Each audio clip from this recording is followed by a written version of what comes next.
बंदी छोड़ सतगुरु रामपाल जी परमेश्वर जी की जय हो।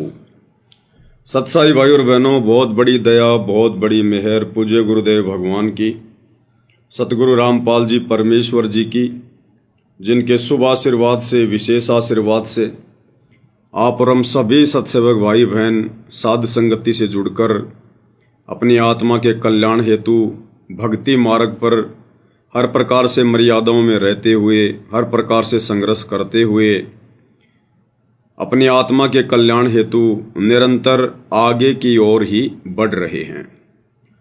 भाई और बहनों, इस कलयुग की पिछली पीढ़ी में पूज्य गुरुदेव भगवान की उन चंद आत्माओं पर विशेष रजा है, कृपा है, मेहर है, जिन आत्माओं को गुरुदेव ने सन 2014 बरवाला कांड के बाद से चुन चुनकर साध संगतियों में जोड़ दिया है। और जैसा भगत गुरुदेव भगवान हमें बनाना चाहते हैं, वैसा भगत बनने की प्रक्रिया में हम भाई बहन भी जी जान से दिन रात आगे बढ़ रहे हैं। क्योंकि अब की बार हमने पूज्य गुरुदेव भगवान को निराश नहीं करना है, नाराज नहीं करना है, जैसा कि हम युगों युगों से करते आए हैं।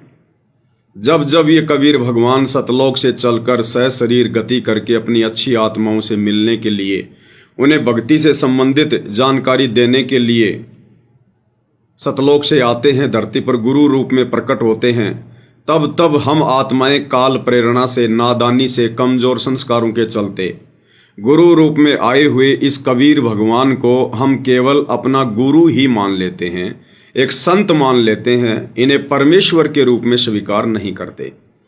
और यही हमारी आज से पहले जितनी बार भी हम इस कबीर परमेश्वर सतगुरु रामपाल जी की शरण में आए हैं, सबसे बड़ी कमजोरी रही है। तो इस कमजोरी को भाई और बहनों अब की बार गुरुदेव भगवान भी नहीं रखना चाहते, और आप और हम आत्माओं ने भी जी जान लगाकर कोशिश करनी है कि अब की बार 84 से पार। तो भाई और बहनों, पूज्य गुरुदेव भगवान के आशीर्वाद से हम आगे बढ़ते हैं।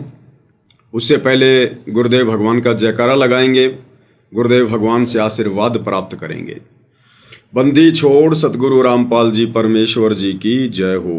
परम पिता परमात्मा, सारी सृष्टि के सर्जनहार, कुल मालिक, असंख्य ब्रह्मांडों के स्वामी, जगत गुरु, तीनों लोकों में प्रवेश करके सबका धारण पोषण करने वाले, राजाधिराज, आत्माधार, नाथों के नाथ, देवों के देव महादेव, सर्वेश्वर महेश्वर, मृत्युंजय, अजरो अमर, आदि अनादि सनातनी प्रभु, जगत पिता जगदीश्वर, श्री श्री 1008 की उपाधि के वास्तविक अधिकारी, अकाल मूर्त सौद स्वरूपी राम वासुदेव, सर्वगतम ब्रह्म, परम पूज्य, प्रथम पूज्य, परम संत, परम पुरुष, परम धनी, परम दयालु, सत्य कबीर, हक्का कबीर, अल्लाहु कबीर, अल्लाहु अकबर, बाखबर, अल्लाह ताला, जगत के तारणहार, जगत के मुक्तिदाता, जगत के जगन्नाथ, हारे के सहारे, हिंदुओं के राम, मुसलमानों के अल्लाह, सिखों के वाहिगुरु, ईसाइयों के मसीह, दया के सागर दया निधि, करुणा के सागर करुणा निधि, स्वयंभू परिभू, संकट मोचन, कष्ट हरण, मंगल करण, दुख भंजन, अविगत कबीर, निर्विकार निर्विषम परमात्मा, अलय अलेख सतगुरु, आदि अनादि सतगुरु, असली मर्यादा पुरुषोत्तम, असली राम, असली कृष्ण, असली घनश्याम, असली मुरारी, राजाओं के राजा, महाराजाओं के महाराजा, शहंशाहों के शहंशाह, सम्राटों के सम्राट, भगवानों के भगवान, अल्लाहों के अल्लाह, प्रभुओं के प्रभु, मसीहाओं के मसीह, सच्चे वाहिगुरु, बाबाओं के बाबा, पीरों के पीर, सेठों के सेठ, जगत सेठ, सावड़ सा सेठ, सर्वगुण संपन्न, अनंत कोटि कलाओं के स्वामी, अनंत कोटि ब्रह्मांडों के नायक, योगियों में महायोगी, ध्यानियों में महाध्यानी, सिद्धों में परम सिद्ध, ज्ञानियों में तत्व ज्ञानी, ब्रह्म ज्ञानी, महाज्ञानी, परम ज्ञानी, सर्वश्रेष्ठ ज्ञानी, विज्ञानी, युवा कबीर, समर्थ कबीर, असमवात, अमित ओजा, सच्चे रहनुमा, करीम अल्लाह, सुभान अल्लाह, दुनिया के अंतिम पैगंबर, 8 सितंबर 1951 से गांव धनाना, जिला सोनीपत, हरियाणा, भारतवर्ष की पावन भूमि पे प्रकट रियल कल्कि भगवान श्री नारायण साकार हरि, श्री बाबा साहेब, नूर अनंत परमात्मा, सच्चे दरवेश, सच्चे बाखबर, संत शिरोमणि सतगुरु रामपाल जी परमेश्वर जी के चरण कमल में साध संगति से जुड़े हुए देश विदेश से आप और हम सभी सत्सेवक भाई बहनों का अनंत कोटि दंडवत प्रणाम। तो भाई और बहनों, पूज्य गुरुदेव भगवान की ये असीम रजा, असीम दया, मेहर इसी प्रकार से आप और हम सभी भगत भाई बहनों पर बनी रहे और हमें अंत तक, हमारा शरीर छूटने तक जो सद्बुद्धि गुरुदेव भगवान ने हमें वर्तमान में दी हुई है, गुरु रूप में आए हुए उस परमेश्वर ने अपनी पहचान करवाई है, ये सद्बुद्धि हमें अंतिम समय तक मिलती रहे। और भाई और बहनों, वही बात है जैसे गुरुदेव भगवान जब सत्संग करते हैं, सृष्टि रचना बताते हैं, यथार्थता समझाते हैं, तो कुछ एक भाई बहन कहा करते थे कि भाई संत रामपाल जी के पास तो ले दे के वही चार बात हैं, गधा बनेगा कुत्ता बनेगा, गधा बनेगा कुत्ता बनेगा, 84 में जाएगा। तो लोग कहते थे कि संत रामपाल जी के पास तो ले दे के वही चार बात है। अब भाई वो क्या बताएं अब इससे ज़्यादा गुरुदेव भगवान क्या समझाएंगे। हमारी बुद्धि में जितना ज्ञान समाएगा, हम जितना ज्ञान ग्रहण करने योग्य हैं, परमेश्वर उतना ही तो बताएंगे। अरे एक मेमोरी कार्ड आता है, मेमोरी कार्ड 2 MB का, 4 MB का, 4 GB का, 8 GB का।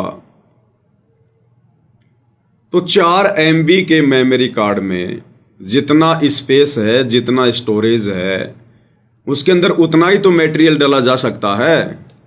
अगर इससे ज़्यादा मटेरियल डालोगे तो उसमें समाएगा नहीं, वो स्वीकार ही नहीं करेगा, एक्सेप्ट ही नहीं करेगा। तो इसी प्रकार भाई और बहनों, सतगुरु रामपाल जी परमेश्वर जी का ये तत्व ज्ञान, ये मूल ज्ञान, सार ज्ञान, ये अरबों खरबों जीबी का है, अरबों खरबों जीबी का। और आप और हम 2 कोटि के जीव, भले यहाँ कोई राष्ट्रपति है, चाहे बहुत बड़ा कोई वैज्ञानिक है, ले दे के 2-4 MB उसके दिमाग की, बस इतनी है औकात है। अब उस परमेश्वर के अरबों खरबों जीबी का वो ज्ञान अब 2-4 के मेमोरी कार्ड में कहाँ डलेगा। इसलिए परमात्मा केवल हमारे मतलब की बातें ही हमारे दिमाग में डालते हैं। और हमारे मतलब की बात यही है कि हम इस गंदे लोक 21 ब्रह्मांड की गंदी व्यवस्था से भली भांति परिचित हो जाएं, इस जन्म मरण के चक्कर से परिचित हो जाएं, तपतशिला का कष्ट, 84 लाख योनियों का कष्ट और नरक का कष्ट, इससे हम परिचित हो जाएं। और मनुष्य जन्म क्यों मिला है, हमारा निज घर कहाँ है, हम क्यों इस काल के जाल में फंसकर यहाँ पर असहनीय कष्ट उठा रहे हैं, और अब हमने करना क्या है। अब ले दे के यही तो परमेश्वर 4 बातें बताएंगे जो हमारे मतलब की हैं। अब बेमतलब की बातें तो परमात्मा करता नहीं है, क्योंकि बेमतलब की बातें तो बेमतलब के इंसान करते हैं। तो इसी प्रकार भाई और बहनों, ये जो साध संगतियां हैं गुरुदेव के आशीर्वाद से चल रही हैं, इनमें भी ले दे के मतलब की 4 चीजें ही बताई जाएंगी, 4 चीजें ही। कुछ एक भगत भाई बहन जो अभी काल प्रेरित हैं, पूरी तरह से उनके हृदय में गुरुदेव का तत्व ज्ञान समाया नहीं है, नीर खीर का निवेरा करने के योग्य अभी बने नहीं हैं। और जब वो साध संगति की वीडियो देखते हैं, सुनते हैं, तो मतलब की चीज़ें तो उनके दिमाग के ऊपर से निकल जाती हैं। फिर वो कहते हैं कि ये पवन दास तो बस 4 ही बात करता है, मैनेजमेंट ने ये कर दिया, मैनेजमेंट ने वो कर दिया, साध संगति में ये होता है, साध संगति में वो होता है। अरे और क्या, फिर जखड़ी गाएं भाई, और क्या गाएं, जखड़ी गाएं क्या। जखड़ी होती है, जब हम छोटे छोटे थे तो हमारे गांव में जब कोई बटेऊ आ जाता था, कोई मेहमान आ जाता था, कोई ताज़ा ताज़ा शादी होती थी किसी की, और जब वो बना जी आते थे तो उसकी सासू माता जी गांव की औरतों को इकट्ठा करके और गीत गुवाया करती थी। वो खाना खाता था, उस समय गांव की औरतें इकट्ठी होकर गीत गाया करती थी, तो उसमें जखड़ी भी गाई जाती थी। जखड़ी भी एक प्रकार का भजन ही होता था, गीत ही होता था। तो बताओ अब भाई साहब, पवन दास क्या जखड़ी गाए? अरे परमात्मा ने जो गवाना है वही तो गाएंगे। जैसे गुरुदेव भगवान ने नकली संतों के विषय में कहा बार बार, स्वर्ग और नरक की जानकारी दी, सृष्टि रचना की जानकारी दी, बस वही हमारे मतलब की थी। अब सात संगति में भी तो वही बातें बताई जाएंगी। जो लोग इस परमेश्वर के मार्ग में अंधे गधे की भूमिका निभा रहे हैं, इस परमेश्वर को ना पहचान कर, इनको मानुष मानकर अपने भी कर्म फोड़ रहे हैं, अन्य बेचारे नादान संगत के भी कर्म फुड़वा रहे हैं, गुरुदेव की मर्यादाओं की धज्जियां उड़ाते हुए सारे भक्ति और मर्यादा विरुद्ध कार्य किए जा रहे हैं और करवाए जा रहे हैं। अब इन्हीं सब बातों की तो जानकारी बताएंगे। और सात संगति में क्या होता है, सात संगति में किस प्रकार से भाई बहन मर्यादाओं में रहकर गुरु को परमात्मा मानकर अपने आत्म कल्याण के प्रति चिंतित होके भक्ति कर रहे हैं। अब यही तो सारी बातें बताई जाएंगी। अरे मैथ का टीचर तो मैथ की बातें बताएगा। अब वो साइंस वाले बच्चे कहें कि नहीं नहीं बस खाली इसको तो मैथ की बातें आती हैं, तो भाई मैथ वाले को तो मैथ की बातें आएंगी। तो इसी प्रकार भाई और बहनों, आप और हमने तो जब तक आप और हमारा जीवन गुरुदेव भगवान के आशीर्वाद से है, जब तक ये शरीर है, हमने तो अपने गुरुदेव भगवान की महिमा में यही जखड़ी गानी है, हमने तो यही गीत गाने हैं। हम तो इसी प्रकार से ये परमेश्वर की महिमा करते करते, सत्य का बखान करते करते, क्योंकि देखो गुरुदेव भगवान का मिशन यही है। अज्ञान और पाखंड को लेकर ही तो गुरुदेव ने मिशन चलाया, उसका सत्यानाश करने के लिए। अब गुरुदेव के मार्ग में यदि फिर से कोई अज्ञान फैलाएगा, पाखंड फैलाएगा, और वो भी संगत वाले, विशेषकर गुरुदेव के परिवार वाले, गुरुदेव के साथ में रहने वाले बड़े बड़े सेवादार, कोऑर्डिनेटर, तो बताओ फिर बाकी भगत भाई बहनों की जिनकी परमेश्वर ने बुद्धि ऑन कर रखी है, बताओ फिर वो भाई बहन ये गीत ना गाएंगे तो कौन से गाएंगे। तो भाई और बहनों, हमने इधर उधर की बातें नहीं सुननी है। दूसरी बात, कुछ है भगत भाई बहन, देखो उनकी एक कमजोरी है, कमजोरी को ठीक करना पड़ेगा भाई और बहनों। जब तक हर प्रकार से संशय रहित होकर साथ संगति से नहीं जुड़ोगे और सब कुछ समझने के बाद जब तक अपना एक टारगेट नहीं बनाओगे, दो नावों की सवारी करोगे, आप लोग भ्रमित रहोगे। बहुत सारे भगत भाई बहन फालतू के लोगों के वीडियो भी देखते रहते हैं, इधर से साथ संगति की वीडियो भी देखते रहते हैं। जब साथ संगति की वीडियो देखते हैं तो उनको लगता है कि साथ संगति के अलावा दूसरा कोई मार्ग ही नहीं है, बिल्कुल सही चल रहे हैं हम। और फिर फालतू के लोगों की वीडियो देख लेते हैं। अब फालतू के लोग तो काल प्रेरणा से मन में शंका ही पैदा करेंगे, उनकी तो ड्यूटी काल भगवान ने ये लगा रखी है। फिर उधर के वीडियो देख लेंगे, फिर उनके मन में शंकाएं उत्पन्न हो जाएंगी। और ये शंकाएं क्यों उत्पन्न हो रही हैं? क्योंकि परमात्मा कहते हैं, कहे कबीर सोए जन मेरा, जो नीर खीर का करे निवेरा। जो भगत अपने गुरुदेव के तत्व ज्ञान से अभी अच्छी तरह परिचित नहीं है, वो फिर दोनों तरफ की बातें सुन के और वो असमंजस में रहता है। और गीता अध्याय 2 श्लोक नंबर 53 को समझाते हुए गुरुदेव ने कहा, उसमें काल भगवान ने अर्जुन से कहा कि अर्जुन, जब तक तरह तरह के वचन सुनकर तेरी बुद्धि एक तत्व पर स्थिर ना होकर भ्रमित रहेगी, डगमग रहेगी, तब तक तो तू योग को भी प्राप्त नहीं होगा, अर्थात तू एक अच्छा योगी भी नहीं बन सकता। योगी यानी भगत। जब तक तरह तरह के लोगों की तरह तरह की बातें सुनकर और तू डगमग वाली स्थिति में रहेगा, उसकी सुनेगा तो उसके जैसी, उसकी सुनेगा तो उसके जैसी, तो परमात्मा कहते हैं बिना पैंदे के लोटे वाली स्थिति होती है उसकी। वो फिर निसंशय होकर भक्ति मार्ग पर आगे नहीं बढ़ सकता। तो पहले ये क्लियर कर लो, कन्फर्म कर लो, जल्दबाजी में साथ संगति से जुड़ना कोई अनिवार्य नहीं है, कोई कंपलसरी नहीं है। पहले हर प्रकार से, बाकी हर जगह धक्के खा लो, फिर लो, घूम लो, लोगों से ज्ञान ले लो, जो बेमतलब की बकवादे हैं पहले वो सुन लो ढंग से। और जब तुम्हें लगे कि उनके पास में कुछ भी नहीं है, फालतू की बकवाद है, राग द्वेष ईर्ष्या में सड़ रहे हैं और सिकंदर लोधी की तरह उनको जलन का भयंकर रोग लगा हुआ है, जो साथ संगतियों से ईर्ष्या करते हैं, तो पहले भाई उनकी पूरी जानकारी ले लो, पहले उनका ज्ञान ले लो, उसके बाद में फिर साथ संगति में आओ। और यहाँ आने के बाद में फिर ड्यूएल मोड में मत चलो, फिर दो नाव की सवारी नहीं चलेगी, फिर नहीं तो दुर्गति होगी फिर आपकी। क्योंकि यहाँ तो ले दे के सतगुरु की महिमा है, गुरुदेव के सत्संगों के आधार से बातें की जाती हैं। अब वो बातें आप लोगों की नहीं समझ में आ रही है तो आप लोगों के कमजोर संस्कार हैं भाई, ये आपकी अपनी बुद्धि का विषय है, इसमें हम कुछ नहीं कर सकते। तो भाई और बहनों, आप और हम सत्सेवकों का जो परमेश्वर ने दया करी है, अपनी महिमा का इस कलयुग की बिचली पीढ़ी में हमें मौका फरमा रहे हैं। आप और हमने तो इसी प्रकार से अपने गुरुदेव भगवान को शीश पर रखकर, उनको प्रथम रखकर और इसी प्रकार उनकी महिमा करते हुए निरंतर आगे की ओर बढ़ना है। तो भाई और बहनों, हमारी सबसे बड़ी कमजोरी जो गुरुदेव ने बताई और अब हमें भी पता चल रही है कि गुरु को इष्ट ना मानने के कारण, गुरु को ही आराध्य देव ना मानने के कारण, गुरु को ही एकमात्र कबीर भगवान ना मानने के कारण आप और हम भाई बहन असंख्य युगों से इसी प्रकार ये मोक्ष वाला मौका चूकते आ रहे हैं। लेकिन अब की बार नहीं चूकना है, हमने सिर धड़की बाजी लगा देनी है। हमें जहां से भी कोई प्रमाण मिलेगा, कोई सबूत मिलेगा जो हमें दृढ़ करेगा, हमारे विश्वास को ऊंचाइयों पर लेकर जाएगा, हम उसका सहारा लेंगे।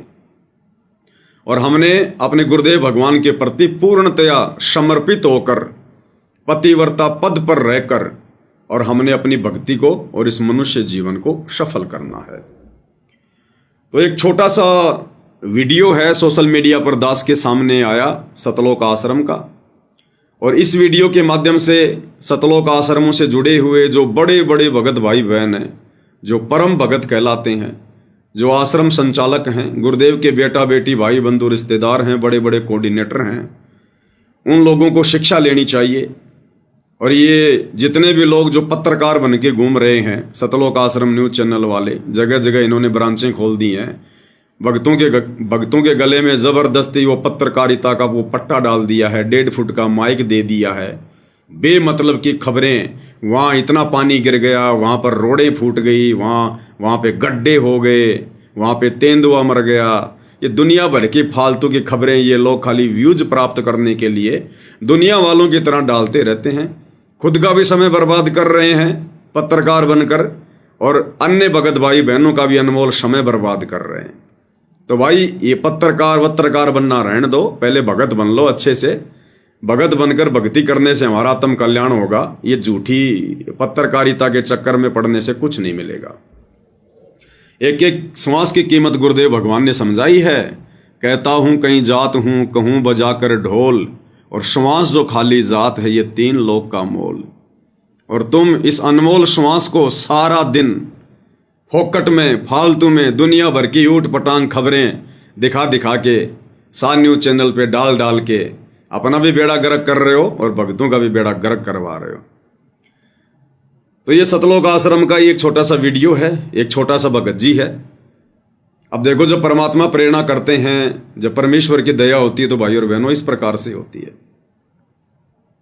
ये छोटा सा बच्चा एक बहुत बड़ा संदेश दे रहा है, बहुत बड़ा संदेश। लेकिन इस बच्चे को यदि समय रहते साथ संगति नहीं मिली, सुसंगति नहीं मिली, तो ये बच्चा एक ना एक दिन कुसंगति का शिकार हो जाएगा। इन सतलोक आश्रम वालों की भेंट चढ़ जाएगा ये, और इसके भी मन में फिर वो दाढ़ी मूछ वाली फोटो ही कबीर भगवान के रूप में समा जाएगी।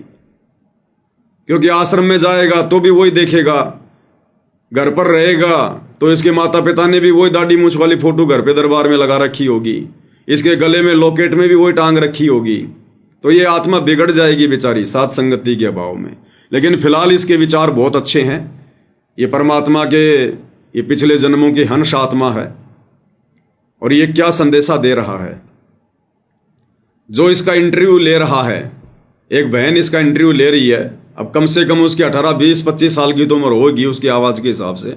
अब अगर पत्रकार बनाया गया है तो 18 साल से कम लड़की को तो नहीं बनाया जाता, 18 साल से ऊपर की कोई बनाया जाता है तो 20 से 25 साल की ये लड़की होगी। और वो भगत ही है जो साज न्यूज चैनल का लेके डंडा खड़ी हुई है और सवाल कर रही है छोटे भगत से।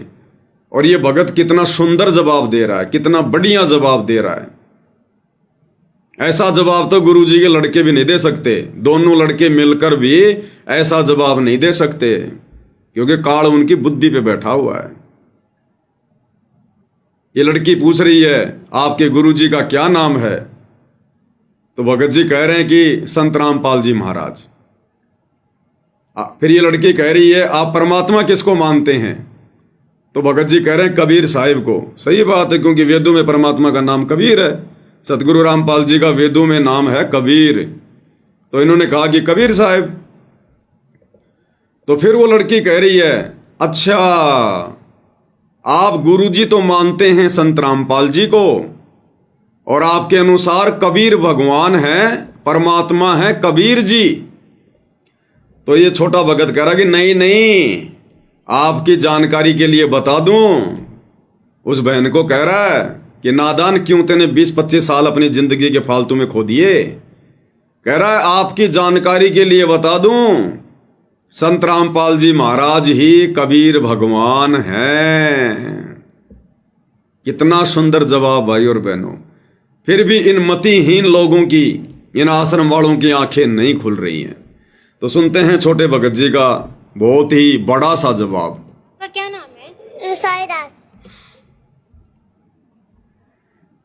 थोड़ी सी आवाज कर देते हैं ताकि अच्छे से सुनाई दे।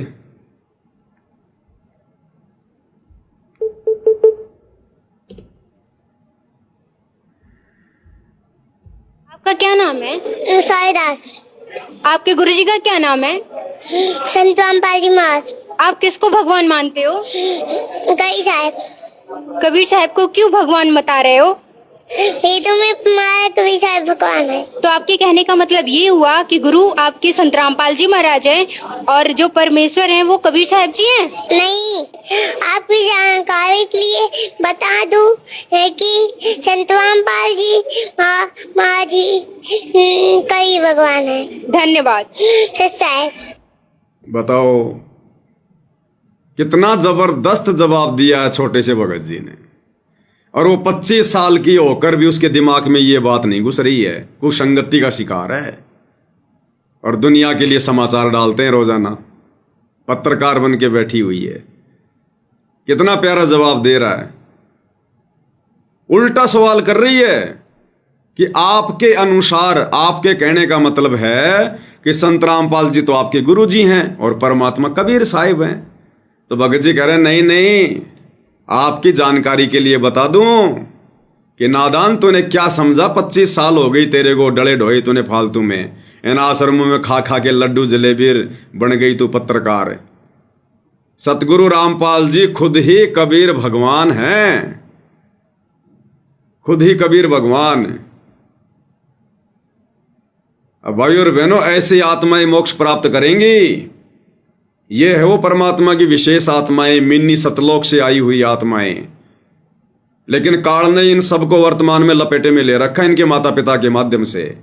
अगर इस आत्मा को समय रहते साथ संगति नहीं मिली तो ये भी उनके जैसे ही हो जाएगी, उनके जैसे ही। क्योंकि गुरुदेव ने कबीर सागर के सरलार्थ में साफ साफ लिखा हुआ है कर्म बोध के अंदर कि परमात्मा की भक्ति मिलना तो जीव के संस्कार हैं। मान लीजिए आपको सच्चे गुरु की भक्ति मिल गई, सच्चे परमात्मा की भक्ति मिल गई, उसके बाद में सुसंगति और कुसंगति का बहुत बड़ा रोल है, बहुत बड़ा रोल।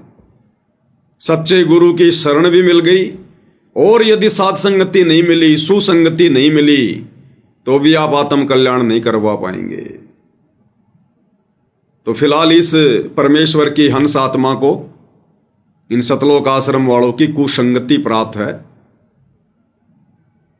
और अगर समय रहते भाई और बहनों इस आत्मा को साथ संगति नहीं मिली तो ये भी धीरे धीरे लड्डू जलेबी बर्फी के चक्कर में उधर ही बह जाएगा भावनाओं में।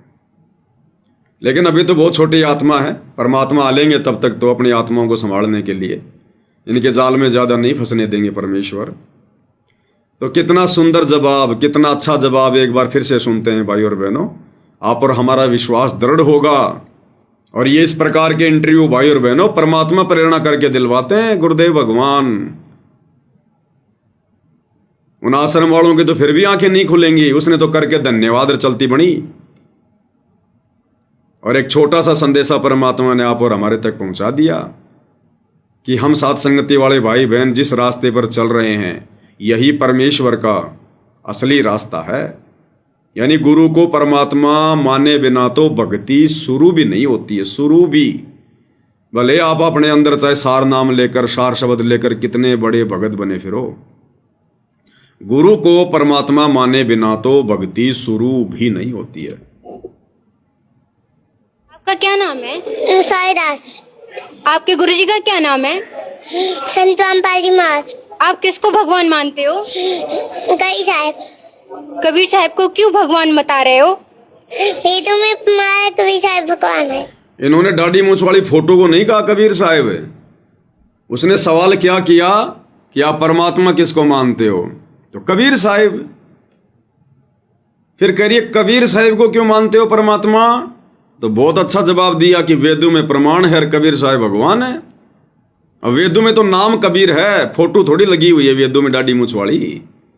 तो अच्छा जवाब दिया कि हमारे गुरुजी सतगुरु रामपाल जी का ही नाम, वैदिक नाम उनका कबीर है। और आगे तो फिर पसीने ला दिए उस बहन के। बताओ, ये 5-6 साल का बच्चा परमात्मा की आत्मा और उस 25 साल की काल प्रेरित आत्मा को समझा रहा है कि नहीं, आपकी जानकारी के लिए बता दूं, संत रामपाल जी महाराज ही कबीर भगवान है। तो आपके कहने का मतलब ये हुआ कि गुरु आपके संत रामपाल जी महाराज हैं और जो परमेश्वर हैं वो कबीर साहब जी हैं? नहीं, आपकी जानकारी के लिए बता दूं है कि संत रामपाल जी महाराज जी कबीर भगवान है। धन्यवाद। संत रामपाल जी महाराज जी ही कबीर भगवान हैं। यही थे, यही हैं और यही रहेंगे। सतगुरु आदि अनादि है, यानी सतगुरु सबसे पहले था जब कोई नहीं था, और सतगुरु सबसे लास्ट तक रहेगा जब कोई नहीं रहेगा। सतगुरु आदि अनादि है और सतगुरु मध्य है मूल। मध्य यानी बीच बीच में भी परमात्मा ही आता है, स्वयं सतगुरु ही आता है। मध्य है मूल, और मूल यानी भक्ति की मूल, भक्ति की जड़ भी सतगुरु ही है। सतगुरु आदि अनादि है, सतगुरु मध्य है मूल, और सतगुरु को सिजदा करूं एक पलक नहीं भूल। सतगुरु को ही दंडवत करूं और एक पलक भी उनके अलावा, उनकी भक्ति के अलावा अपने ध्यान को ना भरमाऊं, ना भटकाऊं। बताओ फिर किसी और के लिए जगह कहां बच गई? तो भाई और बहनों, सतगुरु के इर्द गिर्द, सतगुरु के चरणों में पड़े रहने से ही हमारा मोक्ष संभव है। अन्यथा ये कागज के टुकड़े, ये बनावटी फोटो, और आजकल तो एआई से ना जाने सतगुरु रामपाल जी की ऐसी भुंडी भुंडी फोटो बनाई जा रही है, भुंडी भुंडी फोटो, ऐसे बेकार और लगते हैं। और खुली छूट मिल गई इनको, क्योंकि आश्रमों में ये गुरुजी के कार्टून बना बना के वीडियो चलाते हैं। अब जो बाकी लड़के हैं, लड़कियां हैं, जिनके हाथों में मोबाइल हैं, वो क्या सीखेंगे? तो इसी प्रकार से कार्टून बना बना के डाले जा रहे हैं, नकली फोटोएं बना बना के सोशल मीडिया पर डाली जा रही हैं सतगुरु रामपाल जी की। अरे नालायकों, अभी तो सतगुरु रामपाल जी ओरिजिनल रूप में धरती पर प्रकट हैं। अरे ये नकली फोटोएं, एआई से फोटोएं उस समय बनेंगी जब इनके धरती से जाने के बाद, हजारों साल बाद, जब इनकी ओरिजिनल फोटोएं भी समाप्त हो जाएंगी, तब लोग इस प्रकार की फोटोएं बनाया करते हैं। जैसे आजकल कोई झांसी की रानी की फोटोएं बना रहा है, कोई भगत सिंह की फोटोएं बना रहा है और कहता है देखो ये है भगत सिंह की ओरिजिनल फोटो, बड़ी मुश्किल से मिली है। तो अभी तो नालायकों, गुरु धरती पर है, अभी उनका कार्टून मत बनाओ। और डाल रहे हैं सोशल मीडिया पर बना बना के नकली फोटो। अरे उस नकली फोटो को देखने से हमारे पाप कर्म नाश होंगे क्या? सतगुरु की ओरिजिनल फोटो से ही, उसके दर्शन से ही पाप कर्म नाश होंगे, एआई वाली से नहीं होंगे। ये काल की सूक्ष्म चाल है, ये षड्यंत्र है काल का, विज्ञान का दुरुपयोग कर रहा है एआई का। अब लेकिन तुम लोग कैसे समझोगे इन बातों को? तुम्हारे सिर पे तो खुद काल बैठा है, वही तो सारे उल्टे काम करवा रहा है। तो कितना सुंदर जवाब दिया। और भाई और बहनों, गुरुदेव भगवान भी हमें यही समझाते हैं, हमें यही बताते हैं परमात्मा, और उनका यही, उनका एकमात्र ये प्रयास रहा है कि ये आत्माएं जितना हो सके कम समय में और गुरु को इष्ट मानकर, परमेश्वर मानकर अपनी भक्ति शुरू कर दें। और क्या कह रहे हैं गुरुदेव भगवान इस शॉर्ट वीडियो में कि पुण्यात्माओं, न्यू सोच लो इस दास के स्थान पर कबीर भगवान आ गए। अब बताओ तुम कैसा व्यवहार करोगे उनके साथ में। यानी हमें यह पता लग जाए कि सतगुरु रामपाल जी की जगह कबीर भगवान आए हुए हैं तो खुद ही कबीर भगवान, लेकिन गुरुदेव भगवान स्पष्ट रूप से ना कहकर अपने आप को छुपा कर अपने विधान अनुसार और संकेतों की भाषा में हमें समझाना चाहते हैं कि अगर तुम्हें यह कन्फर्म हो जाए कि संत रामपाल जी के रूप में कबीर जी धरती पर हैं, प्रकट हैं, क्या उसके बाद भी तुम अलग से उस दाढ़ी मूछ वाली फोटो को कबीर मान के जून में उसका प्रकट दिवस मनाओगे? फिर कैसा व्यवहार करोगे तुम अपने गुरु के साथ जब पता चल जाए कि उनकी जगह पर कबीर साहिब हैं? हालांकि गुरुदेव भगवान का यही ओरिजिनल रूप जो हम देख रहे हैं, यही उनका शतलोकीय रूप है, क्योंकि बिना कबीर परमेश्वर के धरती पर आए अपने ओरिजिनल रूप में दर्शन दिए आप और हमारे पाप कर्म नहीं कट सकते। वे अगर अपने पुत्र के रूप में आएंगे वर्तमान में, हमारे पाप कर्म नहीं कटेंगे। वे अगर अपना रूप चेंज करके आएंगे, बदल के आएंगे, हमारे पाप कर्म नहीं कटेंगे। इसलिए परमात्मा स्वयं कलयुग की पिछली पीढ़ी में स्पेशल, क्योंकि बाकी समय तो परमात्मा अपने पुत्रों का रूप बनाकर आ जाते हैं, लेकिन कलयुग की पिछली पीढ़ी में तो गुरुदेव भगवान हर प्रकार से हमें भक्ति की पूरी पूरी खुराक खिलाते हैं, अपने ओरिजिनल रूप में आते हैं। इसीलिए परमात्मा कहते हैं कबीरा दर्शन साधु का परमात्मा आवे याद, और लेखे में वाई घड़ी बाकी का समय बर्बाद। तो गुरुदेव कह रहे हैं न्यू सोच लो, इस दास के स्थान पर कबीर जी बैठे हैं। अब कैसा व्यवहार करोगे अपने गुरुजी के साथ? क्या अब भी अपने गुरुजी को खाली गुरुजी मानोगे? मां के गर्भ से जन्म लिया हुआ एक व्यक्ति मानोगे? क्या अब भी उनका जन्मदिन मनाओगे अवतरण दिवस के बहाने 8 सितंबर को? तो क्या कह रहे हैं गुरुदेव भगवान, कितने प्यार से हमें समझाना चाह रहे हैं परमात्मा। अब देखो पुण्यात्मा, पहले तो परमात्मा स्वयं आए थे, फिर ये दास भेजा है। अगर इस दास के स्थान पर स्वयं मालिक आगे हो, ये सोच लो। अगर इस दास के स्थान पर स्वयं मालिक आ गए हों, ये सोच लो। यानी आदेश दे दिया हमें गुरुदेव ने कि ये सोच लो तुम्हारे गुरुजी की जगह स्वयं कबीर भगवान आ चुके हैं। अब तुम अपने गुरुजी को क्या मानोगे? खाली गुरुजी मानोगे? गांव धनाने का रामपाल जाट मानोगे? इंद्रोमाई की कोख से जन्म लिया हुआ व्यक्ति मानोगे? क्या उसके बाद भी तुम जून में किसी और दाढ़ी मूछ वाली कबीर जी की समझे जाने वाली नकली काल्पनिक फोटो का प्रकट दिवस मनाओगे? जब तुम्हें यह कन्फर्म हो जाए कि तुम्हारे गुरु की जगह पर कबीर जी आ चुके हैं। अब स्पष्ट नहीं कहेंगे गुरुदेव भगवान, बाकी कहने में कोई कमी नहीं छोड़ रहे परमात्मा, स्वयं को परमात्मा साबित करने में। अब देखो पुण्यात्मा, पहले तो परमात्मा स्वयं आए थे, फिर ये दास भेजा है। अगर इस दास के स्थान पर स्वयं मालिक आगे हो, ये सोच लो। और आप जैसा व्यवहार इस दास से कर रहे हो, तो हम उनसे भी यही करते। और जैसा व्यवहार गुरुदेव कह रहे हैं अगर आप इस दास के साथ में करोगे, वैसा ही परमात्मा के साथ माना जाएगा। तो भोग किसको लगाया जाता है? परमात्मा को। तो गुरुजी को भोग लगाएंगे तो गुरुजी के ही अनुसार वो किसको माना जाएगा? परमात्मा को। अगर गुरु का ही हम प्रकट दिवस मनाएंगे तो वो किसका प्रकट दिवस माना जाएगा? परमात्मा का, कबीर जी का। फिर अलग से जून के महीने में उस दाढ़ी मूछ वाली फोटो का प्रकट दिवस मनाने का क्या मतलब? जो क्रिया, जो व्यवहार हम अपने गुरुजी के साथ करेंगे वो परमात्मा के साथ ही हुआ माना जाएगा। ये आदेश दे दिया गुरुदेव ने। फिर अलग से किसी और को परमात्मा मानकर वो क्रिया करने का क्या फायदा? फिर तो हम अपना समय बर्बाद कर रहे हैं और अपने गुरुजी का वचन की उल्लंघना कर रहे हैं। जब गुरु ने स्पष्ट कर दिया कि जो व्यवहार, जो क्रिया तुम अपने गुरु को परमात्मा मानकर उनके साथ करोगे वो परमात्मा के साथ ही मानी जाएगी।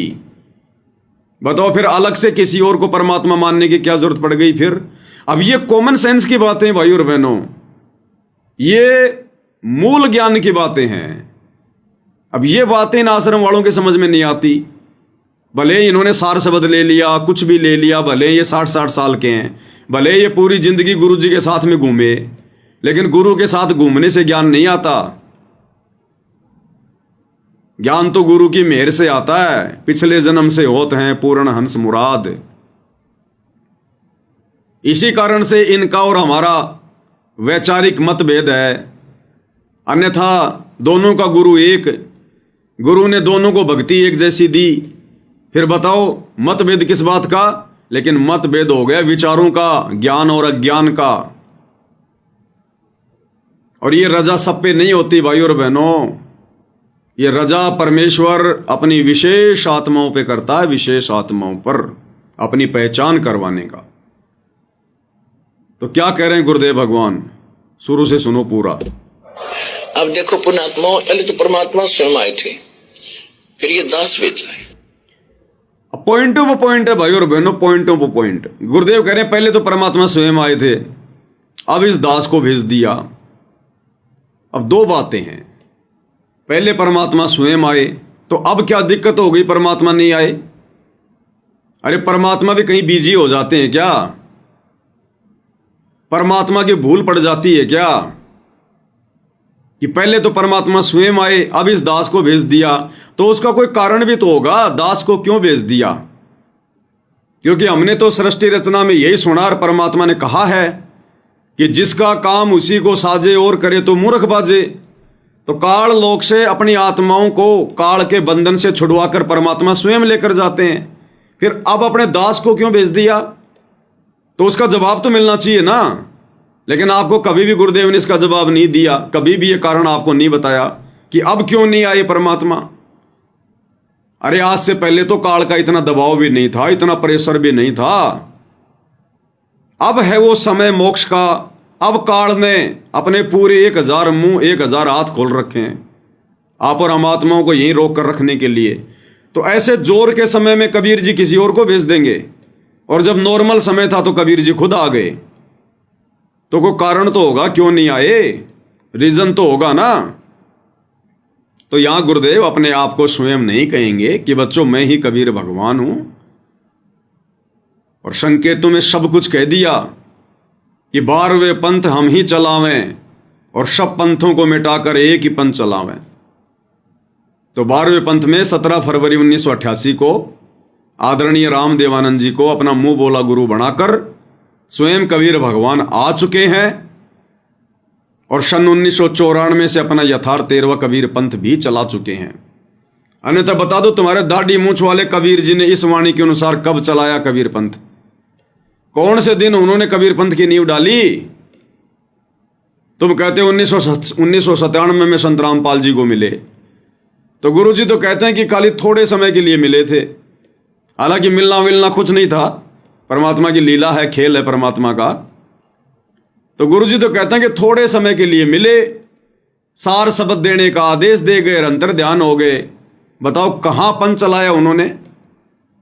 कहां 12वें पंथ में आए? अरे 12वां पंथ तो 1994 में खत्म हो गया था, और कबीर जी मिले सतगुरु रामपाल जी को 1997 में। तो 12वें पंथ में कहां आए कबीर जी, और कहां उन्होंने 13वां पंथ चलाया? फिर उनकी तो वाणी फैल हो गई, और एक वाणी गलत हो सकती है तो फिर तो सारी वाणियां गलत होंगी, उनकी बहुत सारी वाणियां गलत होंगी। बताओ फिर क्या विश्वास करें फिर हम उनकी वाणियों पर? तो भाई और बहनों, ना तो परमात्मा गलत हो सकता, ना परमात्मा की हमारी वाणियां गलत हो सकती। गलत हम हैं जो समझ नहीं रहे अपने गुरु जी के संकेतों को, सत्संगों को। तो 17 फरवरी 1988 को ही कबीर भगवान 12वें पंथ में आदरणीय रामदेवानंद जी को मुंह बोला गुरु बना के प्रकट हो चुके हैं, आ चुके हैं। और 8 सितंबर 1951 को सह शरीर सतलोक से चलकर धरती पर प्रकट हुए, आप और हमारी चरम दृष्टि को धोखा देते हुए। क्योंकि परमेश्वर की वाणी है, साहिब से सतगुरु भय, सतगुरु से भय संत, और धर धर वेख विशाल अंग, ये खेल है आदि और अंत। सारी लीला, सारी भूमिका ये परमात्मा स्वयं करता है। और फिर सन 1994 में अपना 13वां यथार्थ कबीर पंथ चला दिया। अन्यथा वो 97 वाले दाढ़ी मूंछ वाले कबीर जी ने कहां चलाया? है कोई प्रमाण, है कोई जवाब? दे दो किसी के पास है तो। तो भाई और बहनों, हमने समझना पड़ेगा, हमने विचार करना पड़ेगा। और क्या करें गुरुदेव भगवान अपने विषय में, समझदार को तो संकेत ही काफी है। अब देखो पुण्यात्मा, पहले तो परमात्मा स्वयं आए थे, फिर ये दास वेच आए। अगर इस दास के स्थान पर स्वयं मालिक आगे हो, ये सोच लो। और आप जैसा व्यवहार इस दास से कर रहे हो, तो हम उनसे भी यही करते। तो वहां कहते मौला बैठा मोर से, और देखे जन की भेड़, 12 कोट जमकी कर जहां एक नाम की खेड़। परमात्मा एकांत द्रोखे से देख रहा है आपकी सब रिहर्सल को, कि आप कैसी भावना रखते हो, कैसे आप भक्ति कर रहे हो, कितना दान में रुचि है, मेरे दास के प्रति आपके कैसे विचार हैं। तो वो ये समझ रहे हैं कि ऐसे ही मेरे प्रति है जो इसके प्रति है। और जब आप यहां से, जब आप शरीर छोड़कर जाओगे, तो इस दास के रूप में आपकी परीक्षा होगी त्रिकुटी पे।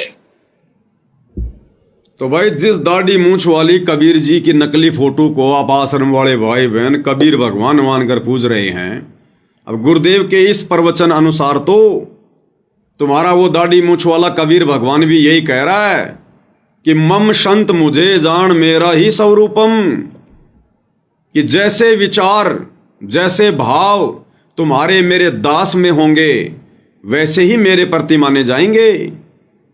तो जब तुम भगत भाई बहन जून के महीने में वो दाढ़ी मूंछ वाली कबीर जी की फोटो को कबीर मान के उसका प्रगट दिवस मनाते हो, भोग लगाते हो ना, वो भी बड़ा नाराज होता है। अगर तुम कोई और भगवान मान रहे हो ना, तो वो भी बड़ा नाराज होता है कि देखो इन मंद बुद्धियों को मैंने कितनी बार समझाया, किस किस प्रकार से समझाया, गुरु की महिमा करके समझाई कि गुरु बड़े हैं गोविंद से, और मन में देख विचार, और हरि सुमरे सोवार हैं गुरु भजे हुए पार।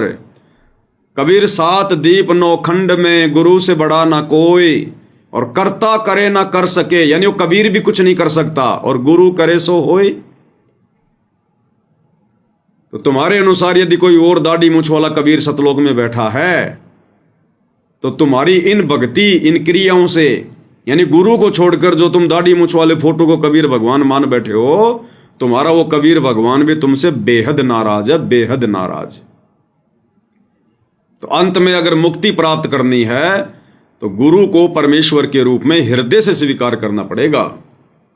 और यही बात 650 साल पहले जब सतगुरु रामपाल जी परमेश्वर कबीर नाम से बनारस के काशी में आए थे, लहरतरा तालाब पर शिशु रूप में प्रकट हुए, 120 वर्ष तक परमेश्वर ने लीला की। उस समय धर्मदास जी को भी शंका हो गई थी। धर्मदास जी को परमात्मा ने बताया कि आगे चल के तो बहुत खराब समय आएगा, घोर कलयुग आएगा, और उस समय मैं अपनी आत्माओं को पार करूंगा, सतलोक लेकर जाऊंगा, तेरे वंशजों को भी पार करूंगा धर्मदास। तो धर्मदास के मन में शंका उत्पन्न हो गई कि हे परमात्मा, अब वर्तमान में ही कितना घोर कलयुग है, और मुझ नीच को समझाने में आपको कितना प्रयास करना पड़ा, और आप कह रहे हो 650 साल आगे तो बहुत घोर जो है वो कलयुग आ जाएगा। तो उस समय आप कैसे पार करोगे जब आज ही आपकी कोई बात नहीं मान रहा। तो परमात्मा ने कहा कि तेरे ताई साची बता दूं, उस समय मैं खुद ही चल कर जाऊंगा, क्योंकि धर्मदास को शंका हो गई थी कि आपका दास कैसे पार करेगा किसी को।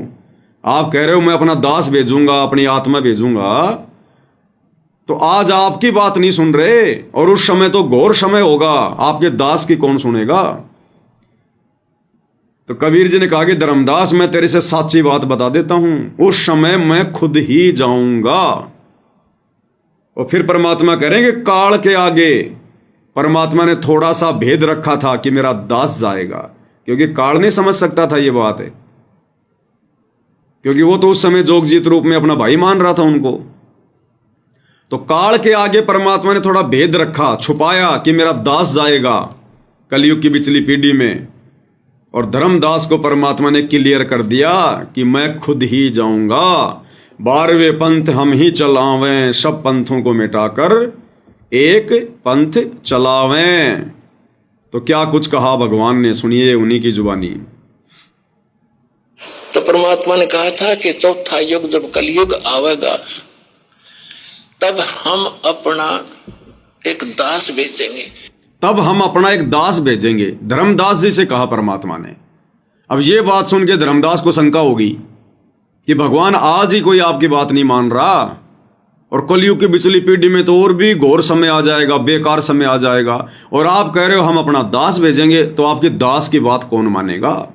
चिंतित हो गया कि मेरे वंशज तो पार नहीं हो पाएंगे परमात्मा आपके दास से।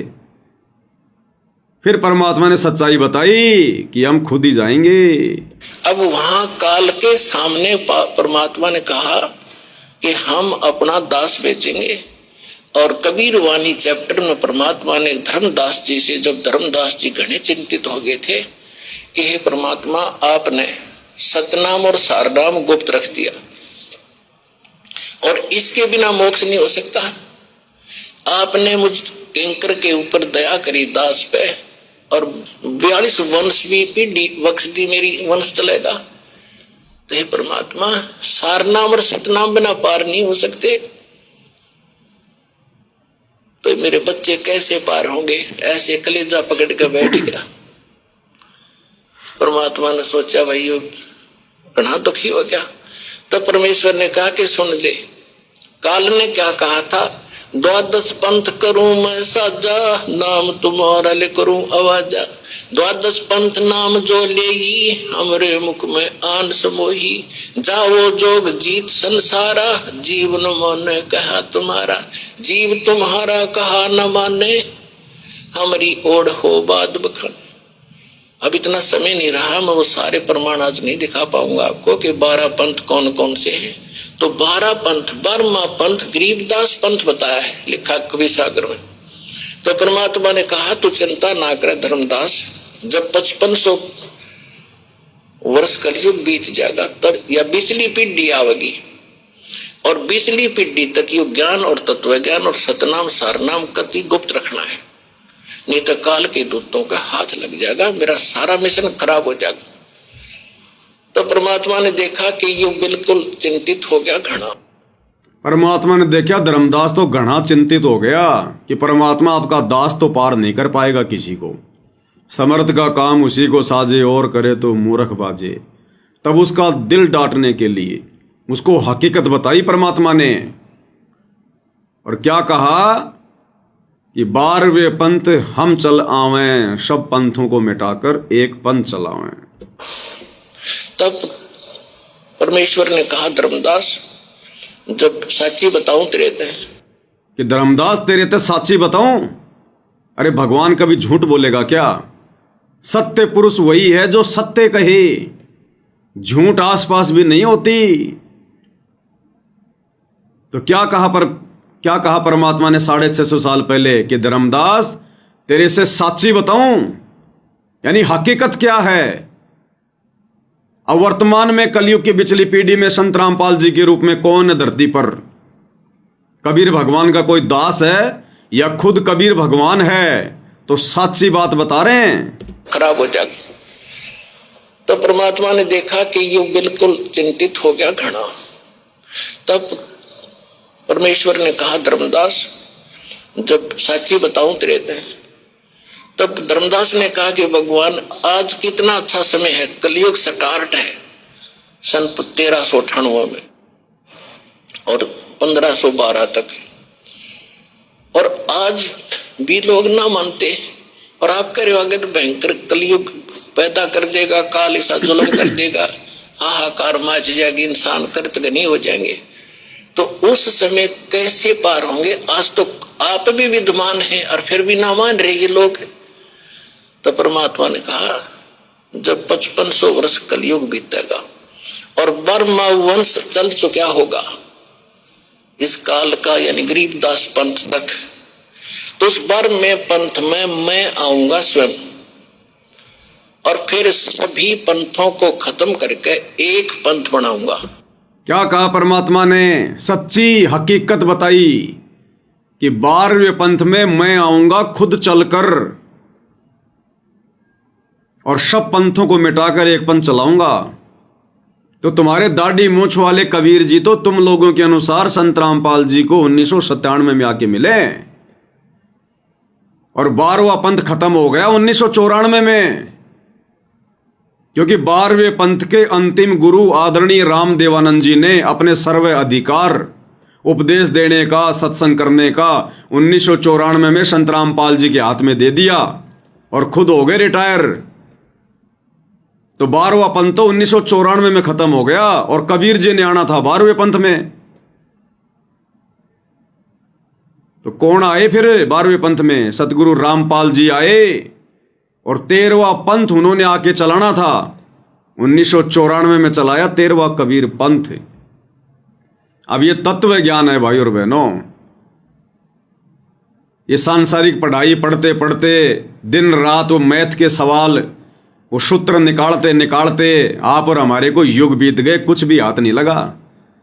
अब इसमें दिमाग लगाना पड़ेगा, इस परमात्मा के आध्यात्मिक ज्ञान में पीएचडी करनी पड़ेगी, इसमें चिंतन मनन मंथन करना पड़ेगा, सूत्र निकालने पड़ेंगे, पॉइंट टू पॉइंट ये कनेक्शन जोड़ने पड़ेंगे, तब जाकर ये काल हमारी आत्मा में ये बात ढंग से बैठने देगा।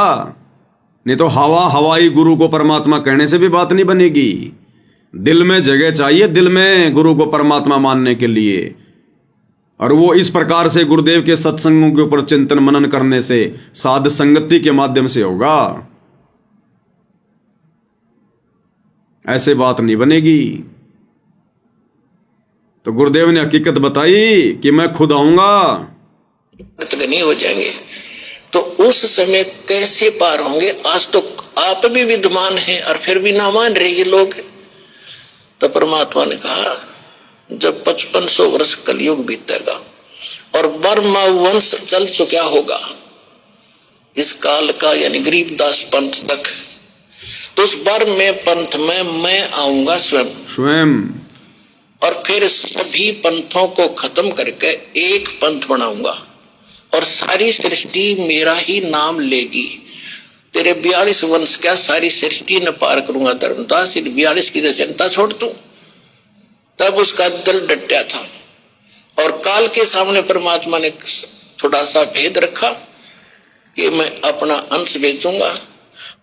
और काल के सामने परमात्मा ने, जब परमात्मा अपने पुत्र जोगजीत के रूप में थे, थोड़ा सा भेद रखा कि जब कलयुग आएगा चौथा युग, तब हम अपना अंश पठाई।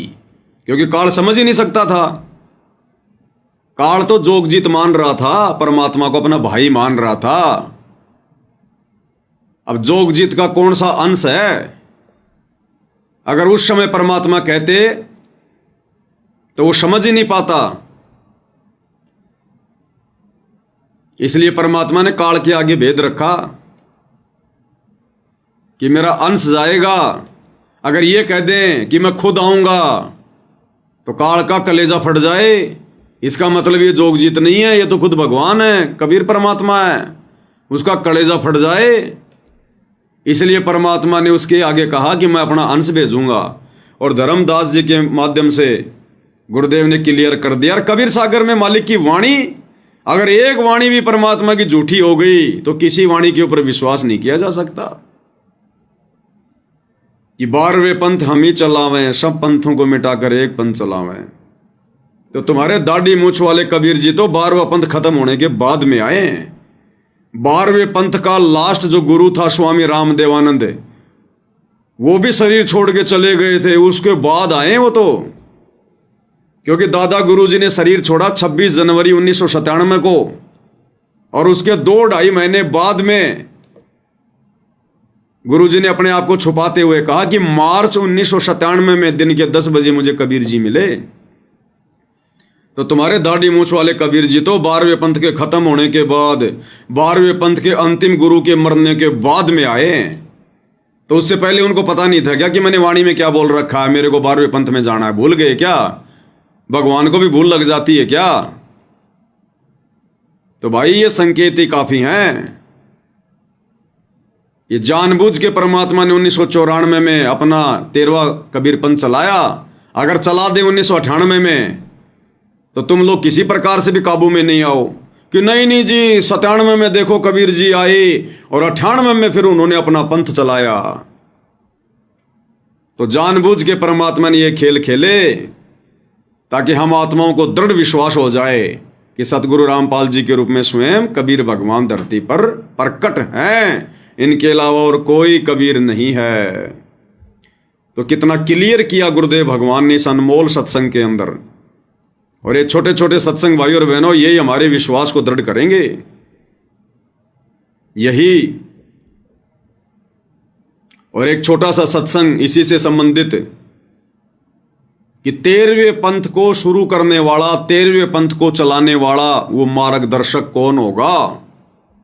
वो स्वयं कबीर परमात्मा होगा, स्वयं कबीर परमात्मा।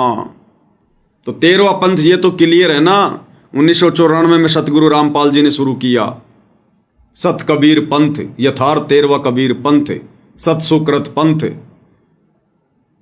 और उस 13वें पंथ को चलाने वाला कौन होगा? स्वयं कबीर परमात्मा होगा। क्या कह रहे हैं गुरुदेव भगवान अपने मुख कमल से?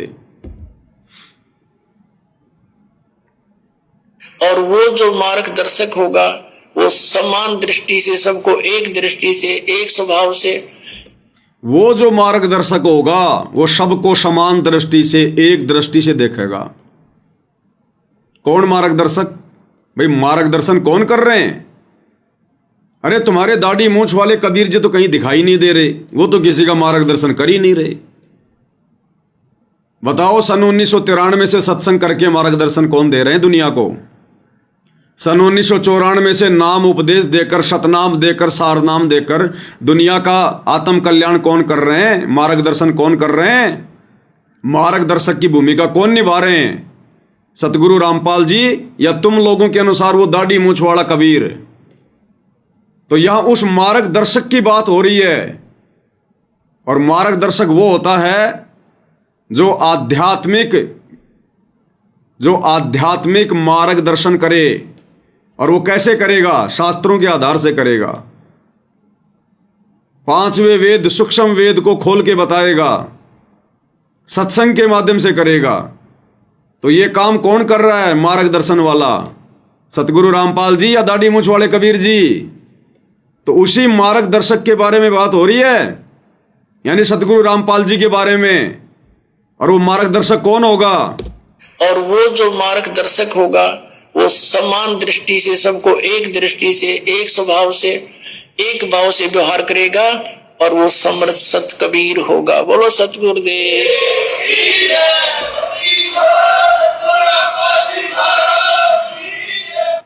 और वो कौन होगा? वो समर्थ सत्य कबीर ही होगा। तो कौन है वर्तमान में कबीर धरती पर? सतगुरु रामपाल जी, स्वयं कबीर परमात्मा। इसलिए उस दाढ़ी मूंछ वाली कबीर की समझे जाने वाली बनावटी, नकली, मुर्दा, बेजुबान फोटो का सतगुरु रामपाल जी के यथार्थ 13वें कबीर पंथ में, उनके भक्तों के दिल में, घर में, दरबार में कोई स्थान नहीं है, कोई जगह नहीं है। और मंद बुद्धि होगा वो भगत, सबसे बड़ा महामूर्ख होगा जो सतगुरु रामपाल जी से उपदेश लेने के बाद अगर उस दाढ़ी मूंछ वाली कबीर की समझे जाने वाली फोटो को परमात्मा मानकर उसमें जरा भी आस्था रखेगा। क्योंकि गुरु और गोविंद दो नहीं भाई, जब तक दो समझोगे दो जग में जाई। नरक में जाने वाले काम है, नरक में जाने वाले काम। तो कितना क्लियर किया गुरुदेव भगवान ने कि वो जो मार्गदर्शक होगा, जो 13वां कबीर पंथ चलाएगा, वो स्वयं समर्थ सत्य कबीर होगा। और सबके साथ एक समान व्यवहार करेगा, सबको एक समान देखेगा। अब देखेगा वो जो धरती पे होगा, जो गुरु रूप में होगा। अब तुम्हारे दाढ़ी मूंछ वाले क्या देखेंगे? किसको देखेंगे भाई? अरे सतलोक आश्रम वालों, तुम्हारे दाढ़ी मूंछ वाले कबीर जी धरती पे कहाँ हैं? कौन से दिन उन्होंने हमारे साथ में समान व्यवहार किया? वो तो कभी मिले भी नहीं, वो तो कभी साक्षात्कार भी नहीं दिया उन्होंने। भगवान कभी छुपता हुआ डोलता है क्या? भगवान को किस बात का डर है, किस बात का भय है? अरे ये छुपन छुपाई का खेल तो ये काल खेलता है, ये रहता है छुप के। फिर तुम्हारे कबीर भगवान दाढ़ी मूंछ वाले अगर वही भगवान है तो छुप के क्यों बैठे हैं? किस बात का डर है? क्या कुछ उल्टा पुल्टा काम कर रखा क्या उन्होंने भी काल की तरह, जो उनको शर्म आती है अपने बच्चों के सामने आने में? कबीर भगवान को शर्म नहीं है। वो उल्टा काम कभी सोच भी नहीं सकते, उनकी सोच में भी नहीं होता। इसीलिए तो 8 सितंबर 1951 को ही दिल्ली मंडल में आके बैठ गए, सतगुरु दिल्ली मंडल आईसी। पूज्य गुरुदेव सतगुरु रामपाल जी परमात्मा, ये है समर्थ सत्य कबीर, जो सबके साथ समान व्यवहार कर रहे हैं। समदृष्टि, सतगुरु के लक्षण 4 बखाना। प्रथम वेद शास्त्र को ज्ञाना, दूजे हरि भक्ति मन कर्म वचन जानी, तीजे समदृष्टि जाना, और चौथा वेद विधि सब कर्मा। ये 4 लक्षण सतगुरु के जाना। तो समदृष्टि की भूमिका कौन निभा रहे हैं? सतगुरु रामपाल जी निभा रहे हैं। तो ये हैं रियल में कबीर भगवान। और इनके अलावा अगर किसी और में जरा भी आस्था रख ली, as a god, as a परमात्मा, भाई मुक्ति नहीं हो पाएगी। बाकी भक्ति जो कर रहे हो, दान धर्म जो कर रहे हो, सुमरण जो कर रहे हो, फिर काल के हत्थे चढ़ जाओगे, ब्रह्मा विष्णु महेश बन जाओगे, धरती पर राजा महाराजा बन जाओगे, और फिर दुर्गति भी होगी फिर आगे भयंकर। जितनी मौज उतनी सजा। तो ये पंगा भाई और बहनों, समझदार आत्मा तो लेगी नहीं गुरु को मानुष मानने वाली। तो कितने अच्छे से गुरुदेव भगवान आप और हमारी आंखें खोलते हुए सन 1993 से सत्संग करते हुए आ रहे हैं। और एक सत्संग में देखो गुरुदेव भगवान ने कितने अच्छे से हमें समझाया। परमात्मा क्या कह रहे हैं। 17 फरवरी 1988 को उन्होंने आदरणीय राम देवानंद जी को अपना मुंह बोला गुरु धारण किया। आदरणीय राम देवानंद जी कोई सतगुरु नहीं थे। सतगुरु तो एक ही होता है पूरी सृष्टि में, एक समय में एक ही होता है, दूसरा कोई सतगुरु नहीं होता। सतगुरु एक ही होता है। एक समय में 2 सतगुरु नहीं होते, क्योंकि परमात्मा एक ही है और परमात्मा स्वयं सतगुरु की लीला करता है। तो आदरणीय राम देवानंद जी को तो गुरुदेव ने केवल इस भक्ति विधान को बनाए रखने के लिए गुरु शिष्य परंपरा का निर्वाह करते हुए खाली फोकट की महिमा दी है कि वो मेरे सतगुरु थे, वो परमात्मा थे, वो बंदी छोड़ थे। आप और हमें भक्ति का पाठ पढ़ा रहे हैं कि एक शिष्य का अपने गुरु जी के प्रति कैसा समर्पण भाव होना चाहिए। उन्होंने हमें रिहर्सल करके दिखाई, ताकि हम अपने गुरु जी को कबीर परमेश्वर मानकर जब उनके साथ इसी प्रकार से समर्पण भाव दिखाएंगे, श्रद्धा भाव दिखाएंगे, क्योंकि हमारे गुरुदेव तो हैं ही खुद कबीर। ये तो रियल गॉड हैं, रियल सतगुरु हैं, रियल बंदी छोड़ हैं। तो जब तक हमारे भाव उस कदर नहीं होंगे तब तक हमारी बात नहीं बनेगी। तो परमेश्वर ने रिहर्सल करके दिखाई, एक मुंह बोले शिष्य की भूमिका निभा के, मुंह बोला गुरु बना के। अन्यथा आदरणीय राम देवानंद जी कोई सतगुरु नहीं थे। अगर वे ही सतगुरु होते तो फिर सतगुरु रूप में संत रामपाल जी को आने की क्या जरूरत थी। अरे परमात्मा कहते हैं सिद्ध तार है पिंड आपना और साधु तार है खंड, और सतगुरु उसको जानियो जो तार देवे ब्रह्मांड। सतगुरु तो वो होता है जो पूरे ब्रह्मांड को पार कर दे, मोक्ष करा दे। तो अगर आदरणीय राम देवानंद जी ही सतगुरु होते तो फिर सतगुरु रामपाल जी को आने की जरूरत क्या थी। वो खुद ही ना सबको पार कर देते। तो एक समय में धरती पर एक ही सतगुरु होता है। अब बताओ, फिर जब खुद सतगुरु रामपाल जी सतगुरु हैं, फिर 1997 में सतलोक से चलकर और कौन सा दाढ़ी मूंछ वाला सतगुरु आएगा। क्या सतगुरु भी 2 होते हैं क्या, 3 होते हैं क्या। एक तो आदरणीय राम देवानंद जी हो गए सतगुरु, एक सतगुरु रामपाल जी हो गए सतगुरु, और एक 1997 में दाढ़ी मूंछ वाले कबीर जी हो गए सतगुरु। अरे भगवान भी 3 होते हैं क्या। तो क्या कह रहे हैं गुरुदेव भगवान, क्लियर कर रहे हैं परमात्मा, ध्यान से सुनिएगा। कौन ब्रह्मा का पिता है, ये 18 पुराण पढ़ते हैं, आज तक ये नहीं मालूम कि कौन ब्रह्मा का पिता है, कौन विष्णु की मां, शंकर का दादा कौन है। कोई तो जो बता। अब तो सभी बता देंगे, क्योंकि ये ज्ञान इस दास के द्वारा परमात्मा ने प्रकट करवा दिया। लेकिन आज से जब से ये दास ये कथा सुनाने लगा है, सत्संग करने लगा, उससे पहले का कोई व्यक्ति बता के दिखा दो, हम मान जाएंगे वो कोई। क्या कह रहे हैं गुरुदेव? कौन ब्रह्मा का पिता है, कौन विष्णु की मां, शंकर का दादा कौन है, हमको दे बता। तो सतगुरु रामपाल जी कह रहे हैं कि अब तो हर कोई बता देगा, क्योंकि दास 1993 से बता रहा है, समझा रहा है, अब तो हर कोई बता देगा। लेकिन गुरुदेव कह रहे इस दास से पहले का कोई व्यक्ति, कोई संत बता के बताओ, एक का भी नाम बताओ जिसको पता हो कि ब्रह्मा का पिता कौन है, विष्णु की माता कौन है, शंकर का दादा कौन है। क्या कह रहे हैं गुरुदेव? शब्दों पे ध्यान देना। इस दास से पहले का कोई संत बताओ। तो सतगुरु रामपाल जी से पहले वाले संत तो भाई उनके गुरुजी थे।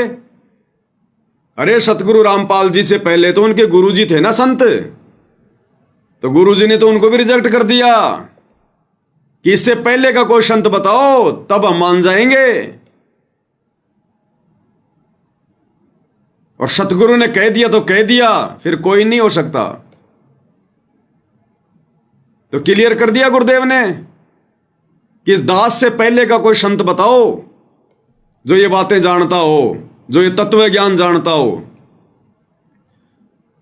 तो गुरुदेव ने खुद अपने गुरुजी को भी रिजेक्ट कर दिया, क्योंकि गुरुजी से पहले तो संत उनके गुरुजी थे ना, उनको भी रिजेक्ट कर दिया ये कह के कि इस दास से पहले का कोई संत बताओ, हम मान जाएंगे। अब बताओ भाई और बहनों, फिर दादा गुरुजी के पास में सार नाम कहां से आ गया, सार शब्द कहां से आ गया? भाई जिनको ज्ञान संपूर्ण नहीं, जिनको ज्ञान पूरा नहीं, उनके पास में सार शब्द कहां से आ जाएगा? इसलिए दास बार बार कहता है, हमारे दादा गुरुजी को स्वयं सतगुरु रामपाल जी ने सार नाम दिया, सार शब्द दिया। उनके पास में नहीं था सार नाम, सार शब्द। जो गुरुदेव अपने आप को छुपा के कहते हैं ना कि मेरे पूज्य गुरुदेव जी ने मुझे सार नाम दिया, अरे उनको तो ज्ञान भी पूरा नहीं था, खुद गुरुजी रिजेक्ट कर रहे हैं। और जिसके पास ज्ञान पूरा नहीं हो उसके पास में सार नाम कहां से आ जाएगा? तो ये परमात्मा स्वयं सार शब्द है। इनको किसी से सार शब्द लेने की जरूरत नहीं पड़ती, ये स्वयं जगत गुरु है। अरे हम गुरु जी को जगत गुरु कहते हैं ना, तो जगत गुरु कौन होता है? जगत गुरु वो नहीं होता जो किसी को गुरु बना के पहले ज्ञान ले, फिर आगे ज्ञान समझाए और जगत गुरु की उपाधि प्राप्त करे। फिर वो काहे का जगत गुरु? अरे फिर काहे का जगत गुरु? फिर जगत गुरु तो वो हो गया जिससे सतगुरु रामपाल जी ने ज्ञान लिया, यानी आदरणीय रामदेवानंद जी हो गए जगत गुरु। जगत गुरु परमेश्वर को कहा जाता है। जाति हमारी जगत गुरु, परमेश्वर है पंथ, और गरीब दास लिखित पड़े मेरा नाम निरंजन कंत। तो जगत गुरु वो होता है जो जगत को ज्ञान देता है, ना कि जगत वालों से ज्ञान लेके फिर आगे ज्ञान देता है। तो नादानों, हम जो अपने गुरुदेव को जगत गुरु कह रहे हैं ना, तो जगत गुरु की भी परिभाषा हमें अच्छे से समझ में आनी चाहिए। जगत गुरु कभी किसी को गुरु बना के उससे ज्ञान लेके फिर आगे जगत गुरु नहीं कहलाता। इससे स्पष्ट होता है कि सतगुरु रामपाल जी ने केवल अपना मुंह बोला गुरु बनाया था उनको, आदरणीय रामदेवानंद जी को। उनके पास में कोई सार नाम, कोई सार शब्द नहीं था। उनको तो खुद सार नाम की भूख थी, भूख। सतनाम भी नहीं था उनके पास में, सतनाम भी। उनको सतनाम भी सतगुरु रामपाल जी ने दिया।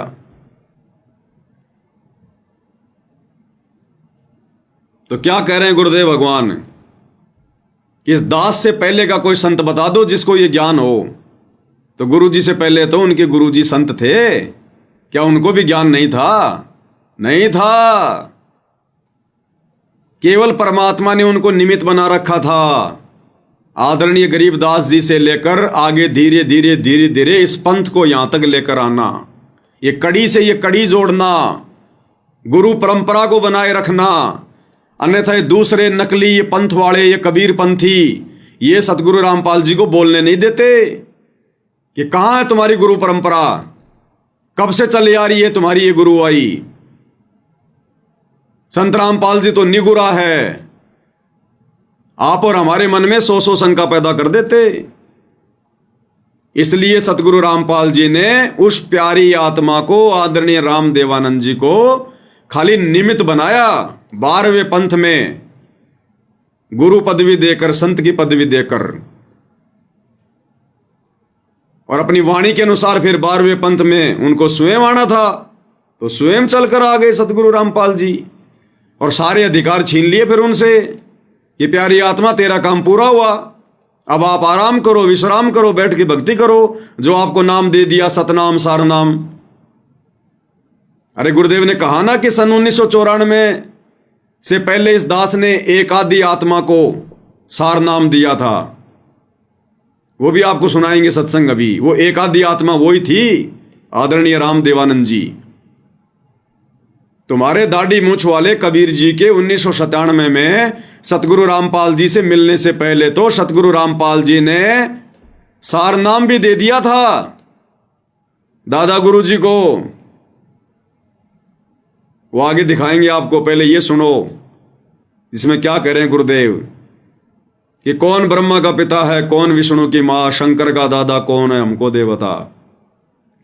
अब गुरुदेव कह रहे हैं अब तो हर कोई बता देगा इस दास से सुनकर, इस दास से पहले का कोई संत बताओ तो मान जाएंगे हम। तो दादा गुरु जी भी रिजेक्ट कर दिए गुरुदेव ने, रिजेक्ट, कि उनको भी मूल ज्ञान नहीं था। संत था यहाँ पर, कौन ब्रह्मा का पिता है, ये 18 पुराण पढ़ते हैं, आज तक ये नहीं मालूम कि कौन ब्रह्मा का पिता है, कौन विष्णु की मां, शंकर का दादा कौन है।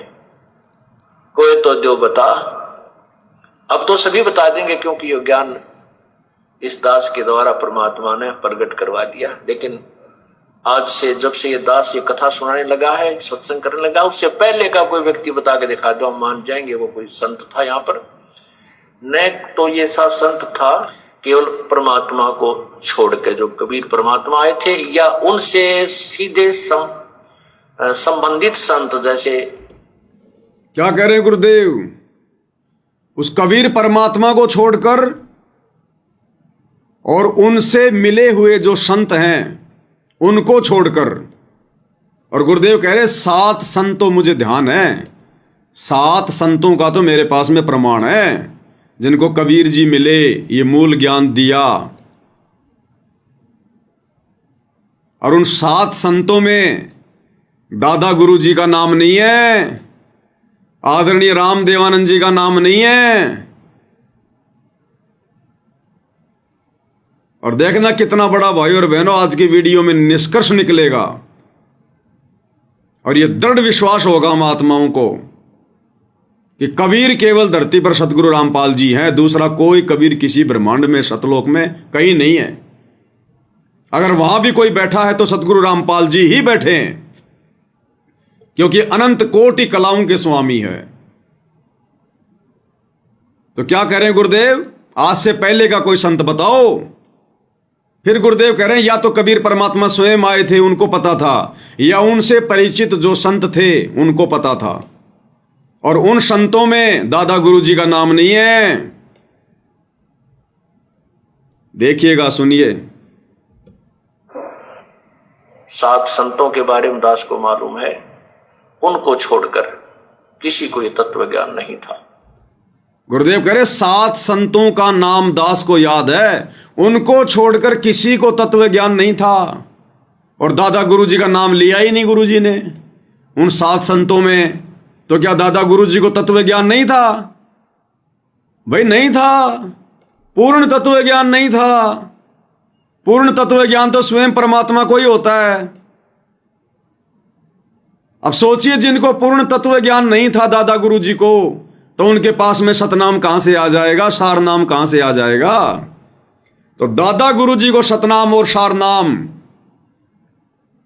अरे हमें गुरुदेव ने बताया ना विशेष संदेश में कि मेरे पूज्य गुरुदेव जी ने मुझे प्रथम नाम दिया और 7 दिन के अंदर अंदर फिर मुझे सतनाम दे दिया। तो दास पहले भी आपको ये बातें बोल चुका है कि वो प्रथम नाम और 1 सप्ताह के अंदर सार नाम दादा गुरु जी ने संत रामपाल जी को नहीं दिया, संत रामपाल जी ने दादा गुरु जी को दिया था। पहले प्रथम नाम और उसके 1 सप्ताह के अंदर उनको शतनाम दे दिया था, क्योंकि वो उनकी अच्छी आत्मा थी, प्यारी आत्मा थी। इस मार्ग में उन्होंने भूमिका निभाई थी एक संत की। तो सतगुरु रामपाल जी ने 1 सप्ताह के अंदर अंदर प्रथम नाम और शतनाम ये दादा गुरु जी को दिया था, ना कि दादा गुरु जी ने सतगुरु रामपाल जी को दिया था। ये कबीर मार्ग भाई और बहनों उल्टा चलता है, उल्टा। कबीर का ज्ञान अटपटा और झटपट समझ में ना आए, और जिसको झटपट समझ में आ जाए उसकी सारी खटपट निकल जाए। ये इतना जल्दी समझ में नहीं आता। तो वो शतनाम और प्रथम नाम संत रामपाल जी ने अपने गुरु जी को, मुंह बोले गुरु जी को 1 सप्ताह के अंदर अंदर दिया था। अब उन 7 संतों का नाम बताया जा रहा है जो परमात्मा से परिचित थे, जिनको तत्व ज्ञान था। उसमें दादा गुरु जी का नाम नहीं है। तो मालूम है उनको छोड़कर किसी को ये तत्व ज्ञान नहीं था। वो कौन कौन है? आदरणीय धर्मदास साहिब जी, आदरणीय गरीबदास साहिब जी, आदरणीय दादू साहिब जी, आदरणीय मलुक साहिब जी, आदरणीय गीसा साहिब जी, आदरणीय नानक साहिब जी और आदरणीय गरीबदास साहिब जी। ये 7 संत, इससे इनकी वाणी में प्रमाण है। अन्य किसी भी संत की अपने अनुभव की बुक में कोई तत्व ज्ञान नहीं है। बताओ, दादा गुरु जी तो फेल हो गए। दादा गुरु जी को तो तत्व ज्ञान था ही नहीं, गुरु जी ने रिजेक्ट कर दिया। उनको तो कबीर जी भी नहीं मिले। जैसे कि दाढ़ी मूछ वाले कबीर जी गरीबदास जी को मिले, धर्मदास जी को मिले, मलुकदास जी को मिले, दादू दास जी को मिले, गीसा दास जी को मिले, नानक जी को मिले, और हमारे दादा गुरु जी को तो कबीर जी भी नहीं मिले, दाढ़ी मूछ वाले। भाई मिलना चाहिए था ना, इतनी अच्छी आत्मा थी, 12वें पंथ का गुरु था, भगवान ने एक बार तो दर्शन देना चाहिए था ना। लेकिन अपने एक सत्संग में गुरु जी कह रहे हैं एक शब्द में कि कबीर जी आदरणीय राम देवानंद जी को भी मिले, और वैसे कोई प्रमाण है ही नहीं कहीं। अब कैसे मिले कबीर जी, कब मिले कबीर जी दादा गुरु जी को? अब वो शब्द लेंगे भाई और बहनों हम परमात्मा का। अब उस शब्द के माध्यम से क्लियर होगा कि कबीर जी कब और कैसे आदरणीय राम देवानंद जी को मिले। क्योंकि गुरु जी ने शब्द में लिखा है तो झूठ नहीं हो सकता, और वैसे गुरु जी ने कभी बताया नहीं, कोई प्रमाण नहीं कि कबीर जी आदरणीय राम देवानंद जी को मिले। तो एक शब्द के माध्यम से देखना भाई और बहनों कितना क्लियर होगा आज गुरुदेव भगवान के आशीर्वाद से। और शतलोक, और कौन सा शब्द है?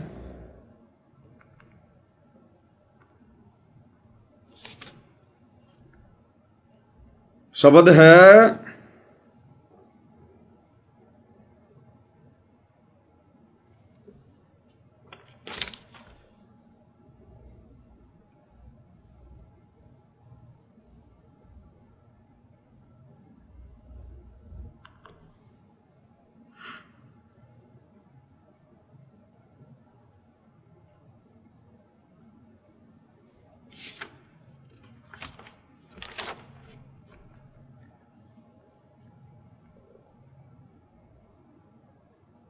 तुम कर दो पल में पार हो जा रजा थारी।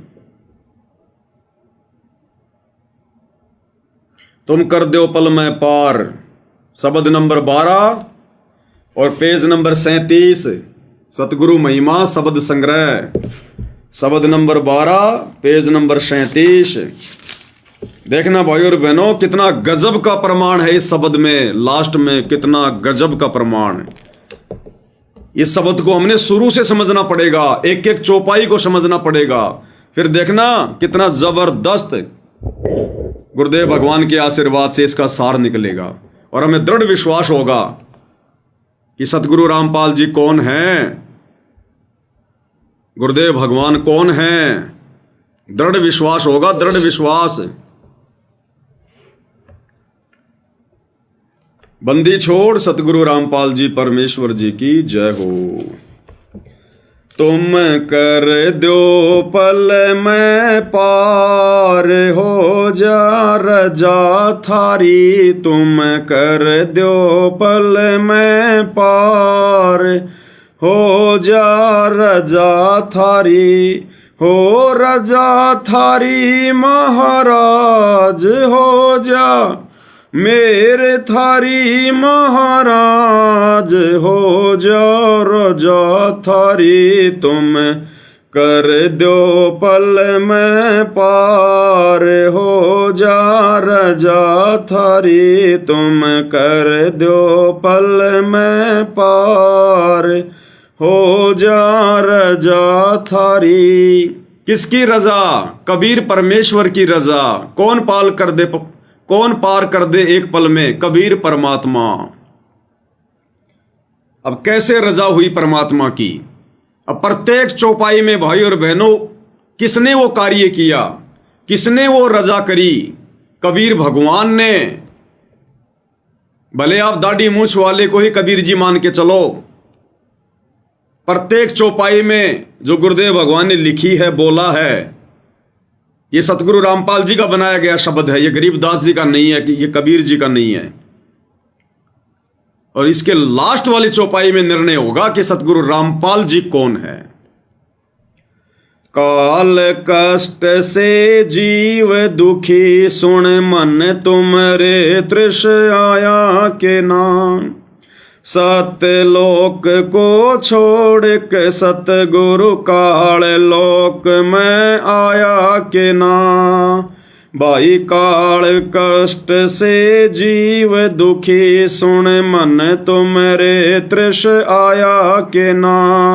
सत्य लोक को छोड़ के सतगुरु काल लोक में आया के ना। तपत शिला पे जीव जड़े थे, उनको देख दुख पाया के ना।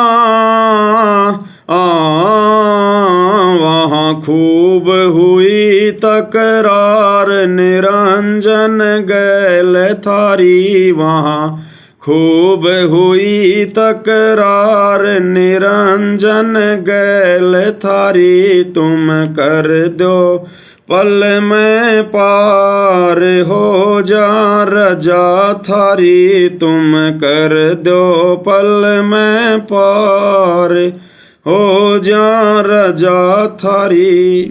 पहली चौपाई, काल कष्ट से जीव दुखी, सुन मन तुमरे तृष आया के ना।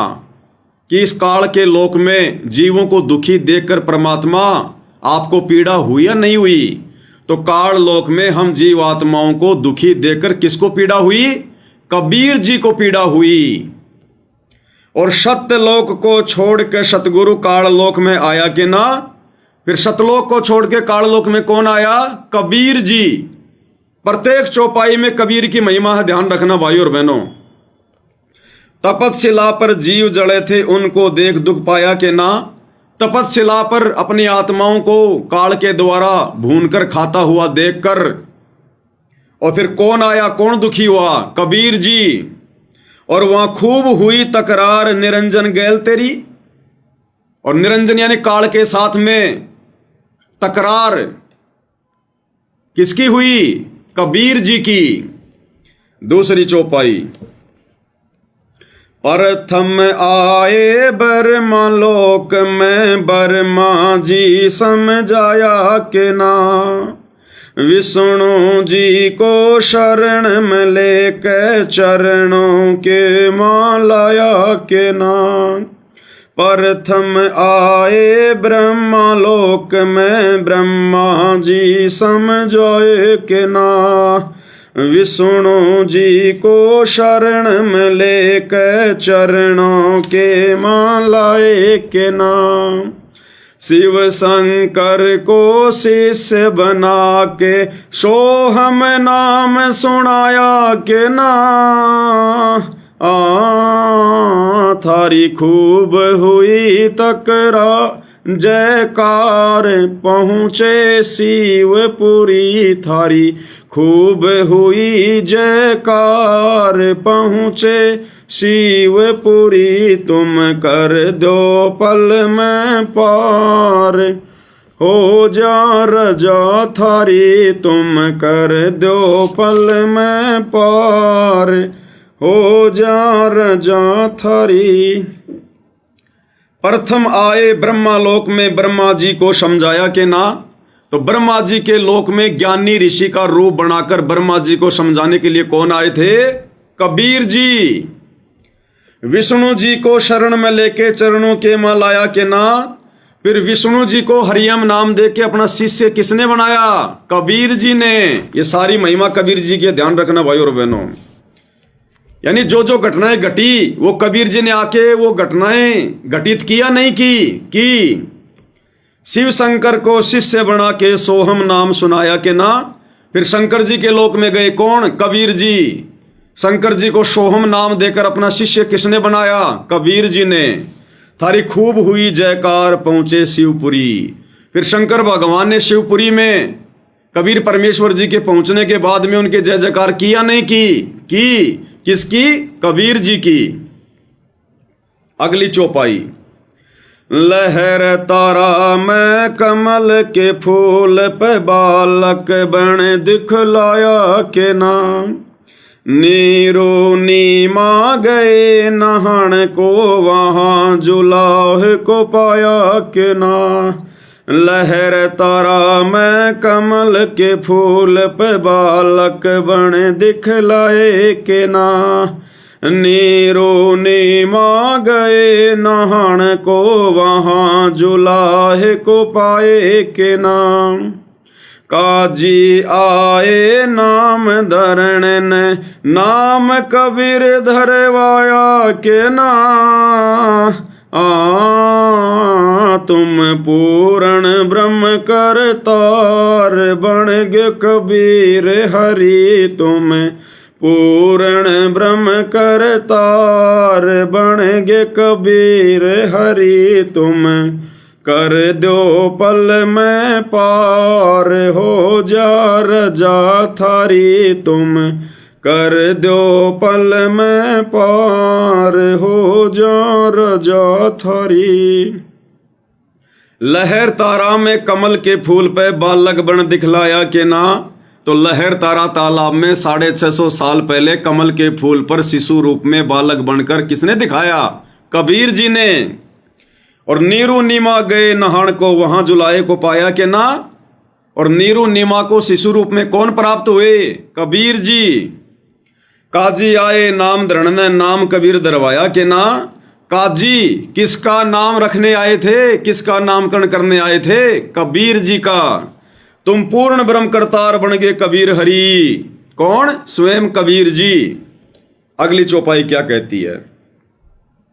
मथुरापुरी में धर्मदास को आके आप चिताए के नाम, कर्म कांड में उलझा प्राणी सतमार्ग दिखलाए के ना, भाई मथुरापुरी में धर्मदास को आके आप चिताए के ना, कर्म कांड में उलझा प्राणी सतमार्ग दिखलाए के नाम, ब्रह्मांड 21 ये काल राज, ये राज काल का न्यो सुन के धड़का खाए के ना,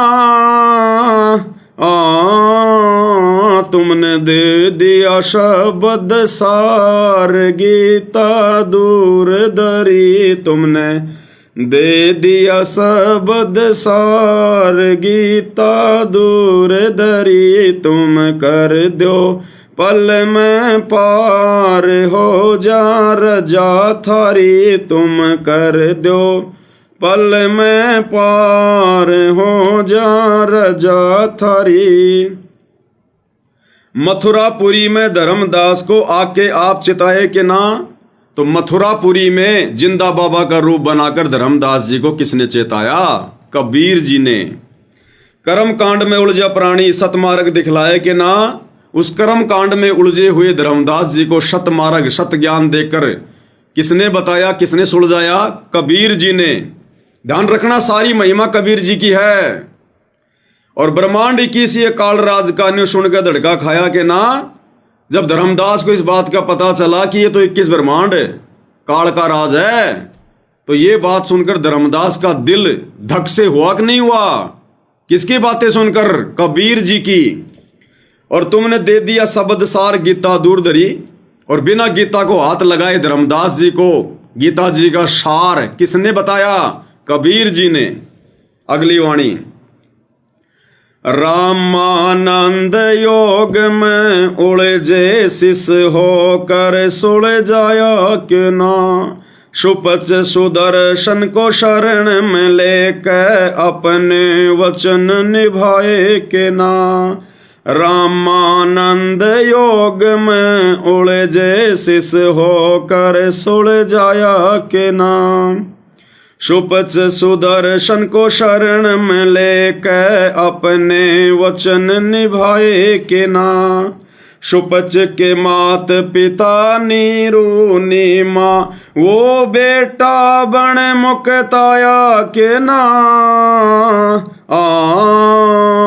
जीवा दत्ता की सूखी डार कर दी हरी भरी, जीवा दत्ता की सूखी डार कर दी हरी भरी, तुम कर दो पल में पार हो जा, तुम कर दो पल में पार हो जा रजा थारी। क्या कह रहे परमात्मा? रामानंद योग में उलझे शिष होकर सुलझाया कि ना। मात्र 5 वर्ष की लीलामय आयु में पंडित रामानंद जी को और उनका शिष्य बनकर, मुंह बोला शिष्य बनकर, और पंडित रामानंद जी को किसने समझाया? कबीर जी ने। सुपच सुदर्शन को शरण में लेकर अपने वचन निभाए कि ना। सुपच सुदर्शन को शरण में लेकर अपने वचन निभाए कि ना। किसने? कबीर जी ने। सुपच सुदर्शन के माता पिता को अपने शरण में लेके और सुपच के साथ द्वापर में किया गया वचन किसने निभाया? कबीर जी ने। सुपच के माता पिता नीरू नीमा वो बेटा बन मुक्ताया के ना। सुपच सुदर्शन के माता पिता ही इस कलयुग के प्रथम चरण में नीरू नीमा के रूप में आए थे। तो वो अपना वचन जो सुपच को दिया था द्वापर में कि तेरे माता पिता को मैं जरूर पार करूंगा, अपनी शरण में लूंगा, वो वचन किसने निभाया? कबीर जी ने। और जीवा दत्ता की सूखी डार कर दी हरी भरी। अब जीवा दत्ता की गुजरात के भरूच में सूखी डार चरना अमृत डालते ही किसने हरी भरी करी? कबीर जी ने। सारी महिमा कबीर जी की है, ध्यान रखना। बलक बुखार में संत कैद किए आके आप छुड़ाए के ना। महल पे ऊंट और महल सरा कही सुन के चाकर खाए के ना। बलक बुखार में संत कैद किए आके आप छुड़ाए के ना। महल पे ऊंट और महल सरा कही सुन के चाकर खाए के ना। बांदी होकर सेज बिछाई तन 3 कोरड़े खाए के ना। तुम नर से बन गे नार ओड्या चीर जरी। तुम नर से बन गे नार ओड्या चीर जड़ी। तुम कर दो पल में पार हो जा रजा थारी, तुम कर दो पल में पार, हो जा रजा थारी। क्या कह रहे हैं? बलक बुखारे में संत कैद किए, आके आप छुड़ाए के ना। बलक बुखारे के बादशाह इब्राहिम सुल्तान ने 300 संतों को जेल में कैद किया हुआ था। वहां जाकर किसने छुड़ाया? कबीर जी ने। महल पे ऊंट और महल सराक ही सुन के चक्कर खाए के ना। जब कबीर परमात्मा एक ऊंटवान बनकर, रबारी बनकर बलक बुखारे बादशाह के महल की छत पर जाकर लठ बजाने लगे, संतरी उसे पकड़कर नीचे लेकर आए और पूछा, भाई तू कौन है? बोला, महाराज मैं रबारी हूं, ऊंट वाला हूं, मेरा ऊंट खो गया, मैंने सोचा कहीं आपकी छत पे ना गया हो। उसके बाद परमात्मा वहां से अंतर्ध्यान हो गए, बलक बुखारे को चक्कर आ गए, बेहोश हो गया। ये लीला किसने की? कबीर जी ने। बांदी होकर सेज बिछाई, तन 3 कोरड़े खाए के ना। अपनी प्यारी आत्मा इब्राहिम सुल्तान के लिए उस 9 लखे बाग में बांदी का रूप बनाकर उसकी सेज किसने बिछाई? कबीर जी ने। फिर उस सेज पर कौन लौटे? कबीर जी। 3 कोरड़े इब्राहिम सुल्तान ने बांदी रूप में किसको मारे? कबीर जी को। तुम नर से बन गए नार, ओड्या चीर जड़ी, तुम नर से बन गए नार। नर यानी इंसान से और नार यानी औरत, यानी परमात्मा ने बांदी का रूप बनाया था। ओड्या चीर जड़ी यानी औरतों वाले वो कपड़े पहने और इब्राहिम सुल्तान की सेज पर लेट गए बांदी बनकर, नार बनकर, औरत बनकर। कौन? कबीर जी। अगली वाणी, गरीब दास गए गऊ चरावण, वहां दूध के प्याले पिए के ना। छोड़ाणी मैं ग्रंथ की रचना, करवा के न्यारे भेद दिए के ना। गरीब दास गए गऊ चरावण, वहां दूध के प्याले पिए के ना। छोड़ाणी मैं ग्रंथ की रचना, करवा न्यारे भेद दिए के ना। श्री राम देवानंद संत तुम्हारे। ये है वो वाणी भाई और बहनों, ध्यान दे लेना अगर अपने गुरु जी को कबीर जी के रूप में जानना है, पहचानना है तो। श्री राम देवानंद संत तुम्हारे, अपनी शरणा लिए के ना। दिया राम पाल उद्धार, दे के शब्द जड़ी दिया। राम पाल उद्धार, दे के शब्द जड़ी। तुम कर दो पल में पार, हो जा रजा तेरी। तुम कर दो पल में पार, हो जा रजा थारी। गरीबदास जी गए गऊ चरावण, वहां दूध के प्याले पिए के ना। गरीबदास जी 10 साल की उम्र में छुडानी के खेतों में उस नड़ा नाम के खेत में अपनी गाय चराने गए थे। वहां पर दूध के प्याले किसने पिए? कवारी गाय से निकलवा कर कबीर जी ने। ध्यान रखना, सारी महिमा कबीर जी की हो रही है। छोड़ानी में ग्रंथ की रचना करवा के न्यारे भेद दिए के ना। छोड़ानी में गरीबदास जी के रूप में कौन आए थे जिन्होंने ग्रंथ की रचना करवाई, न्यारे न्यारे भेद दे दिए, 5वां सूक्ष्म वेद लिखवा दिया? कबीर जी ने। और लास्ट में क्या कह रहे हैं परमात्मा? क्योंकि हर वाणी में कबीर जी ने सारी भूमिका निभाई। अब लास्ट की वाणी क्या कह रही है? श्री राम देवानंद संत तुम्हारे, अपनी शरणा लिए के ना। कि हे कबीर भगवान, हे दाढ़ी मूछ वाले कबीर भगवान, श्री राम देवानंद संत तुम्हारे, यानी 12वें पंथ के गुरु राम देवानंद जी तुम्हारे संत थे, तुम्हारे द्वारा भेजे गए, तुम्हारे द्वारा 12वें पंथ का गुरु बनाया गया। और अपनी शरणा लिए के ना, आपने उनको अपनी शरण में लिया कि नहीं लिया? तो श्री राम देवानंद जी संत तुम्हारे अपनी शरणा लिए के ना। तो बताओ भाई, कबीर जी ने संत राम देवानंद जी को कब अपनी शरण में लिया? जबकि वाणी कह रही है कि अपनी शरणा लिए के ना, संत राम देवानंद जी संत तुम्हारे। तो आदरणीय राम देवानंद जी को तो दाढ़ी मूछ वाले कबीर जी या जिंदा महात्मा रूप वाले कबीर जी कभी मिले ही नहीं जिंदगी में, ना कभी गुरु जी ने जिक्र किया। और वाणी कह रही है, गुरुजी अपने हाथों से लिख रहे हैं कि श्री राम देवानंद संत तुम्हारे अपनी शरणा लिए के ना, कि भगवान आपने भी तो उनको अपनी शरण में लिया था। आदरणीय राम देवानंद जी को कब लिया भाई, कब मिले कबीर जी? वो दाढ़ी मूछ वाले तो कभी मिले ही नहीं उनको कबीर जी आकर।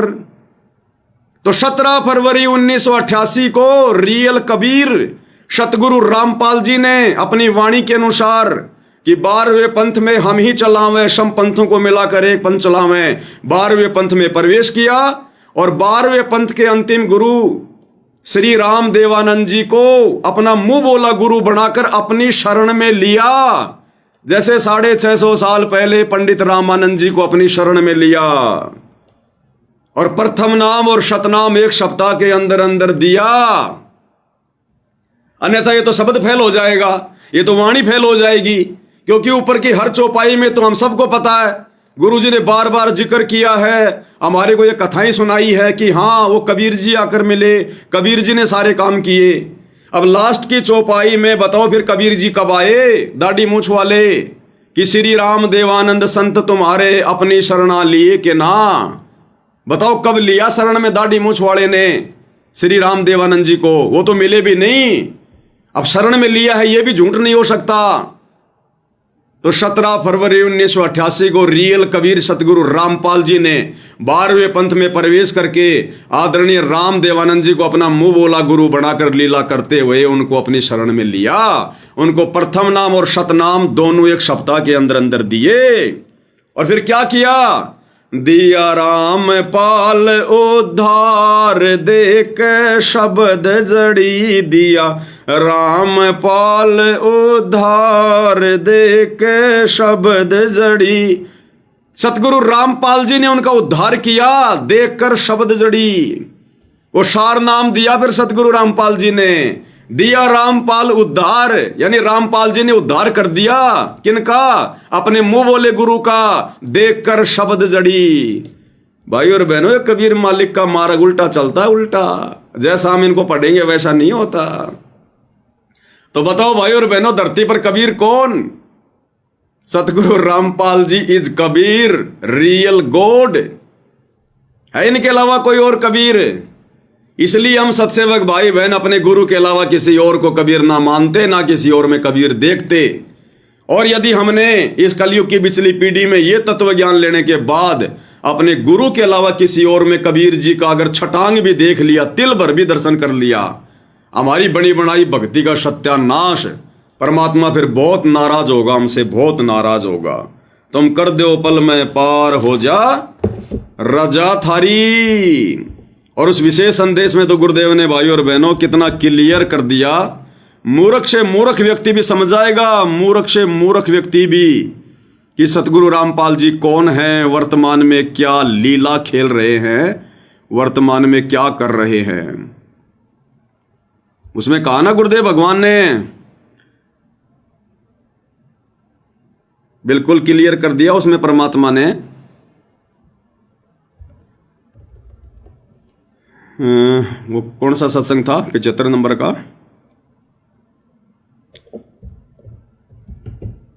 प्रकट है, गुरुदेव ने क्लियर किया उसमें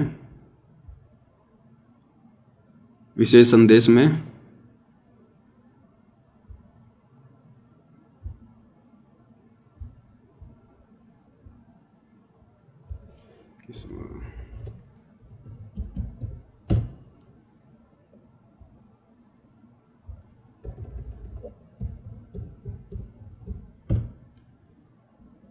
ये देखो, बिल्कुल क्लियर कर दिया गुरुदेव ने, बिल्कुल क्लियर।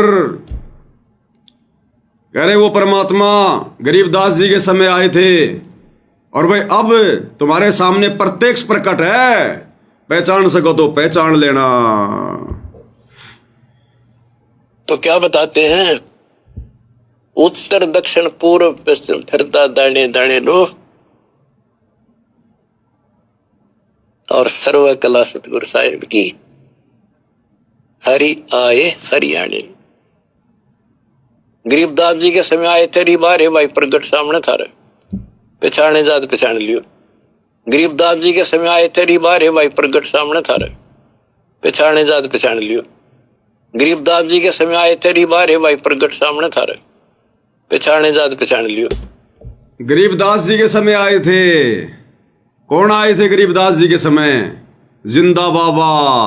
कौन जिंदा बाबा? कबीर जी।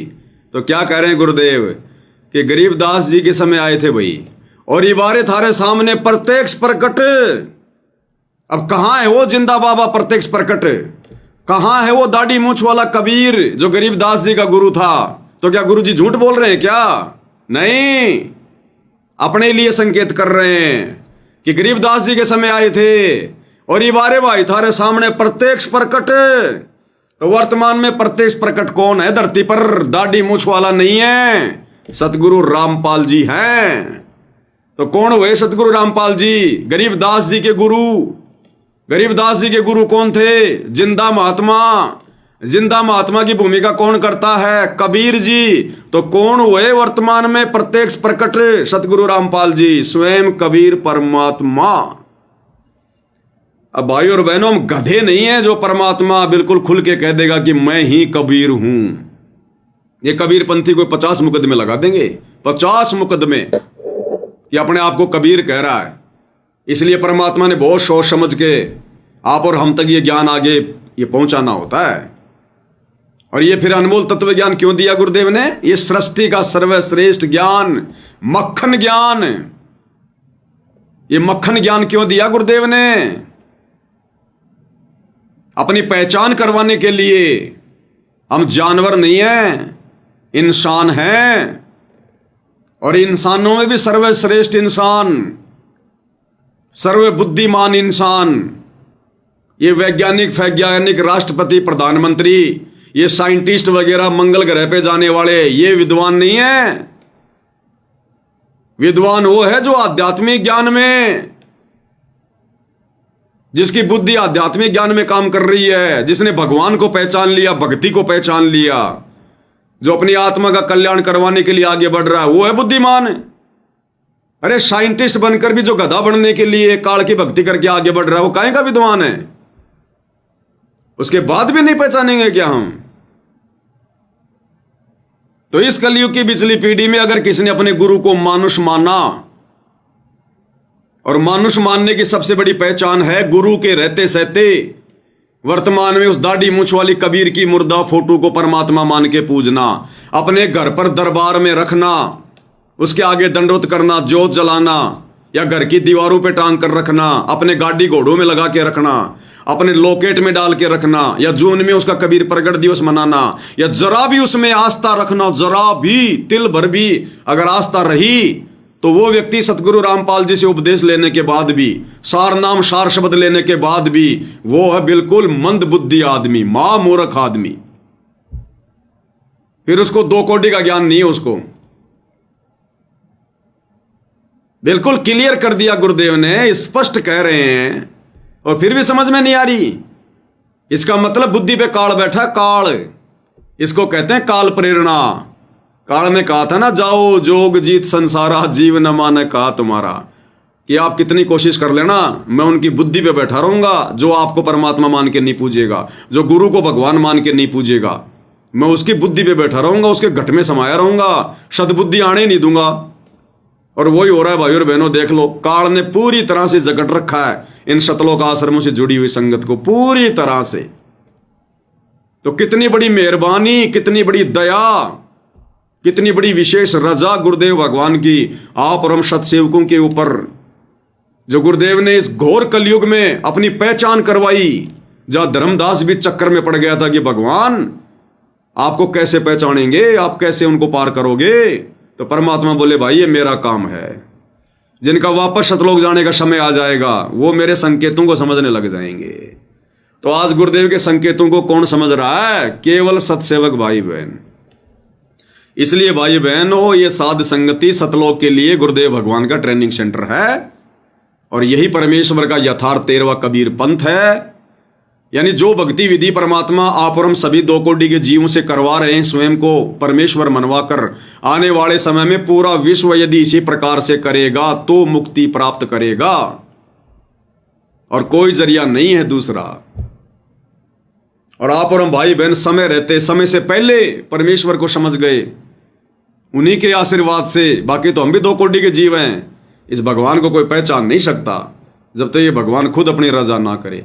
और रजा उन्हीं पे करेगा जिनका भाई धर्मराज के कागजों में अब की बार लास्ट जन्म होगा, अंतिम जन्म होगा, उन्हीं पे रजा होगी। ये दिमाग इतना उन्हीं का खुलेगा, नहीं तो काल ने बिल्कुल पता नहीं हजारों ताले लगा रखे बुद्धि के, हजारों ताले, 1 खोल लोगे, 2 खोल लोगे, 10 खोल लोगे, हजारों कैसे खुलेंगे। तो भाइयों और बहनों, बहुत बड़ी रजा, बहुत बड़ी मेहर है, और ये मेहर इसी प्रकार से हम बना के रखें गुरुदेव भगवान की अपने शीश पर, तब बात बनेगी।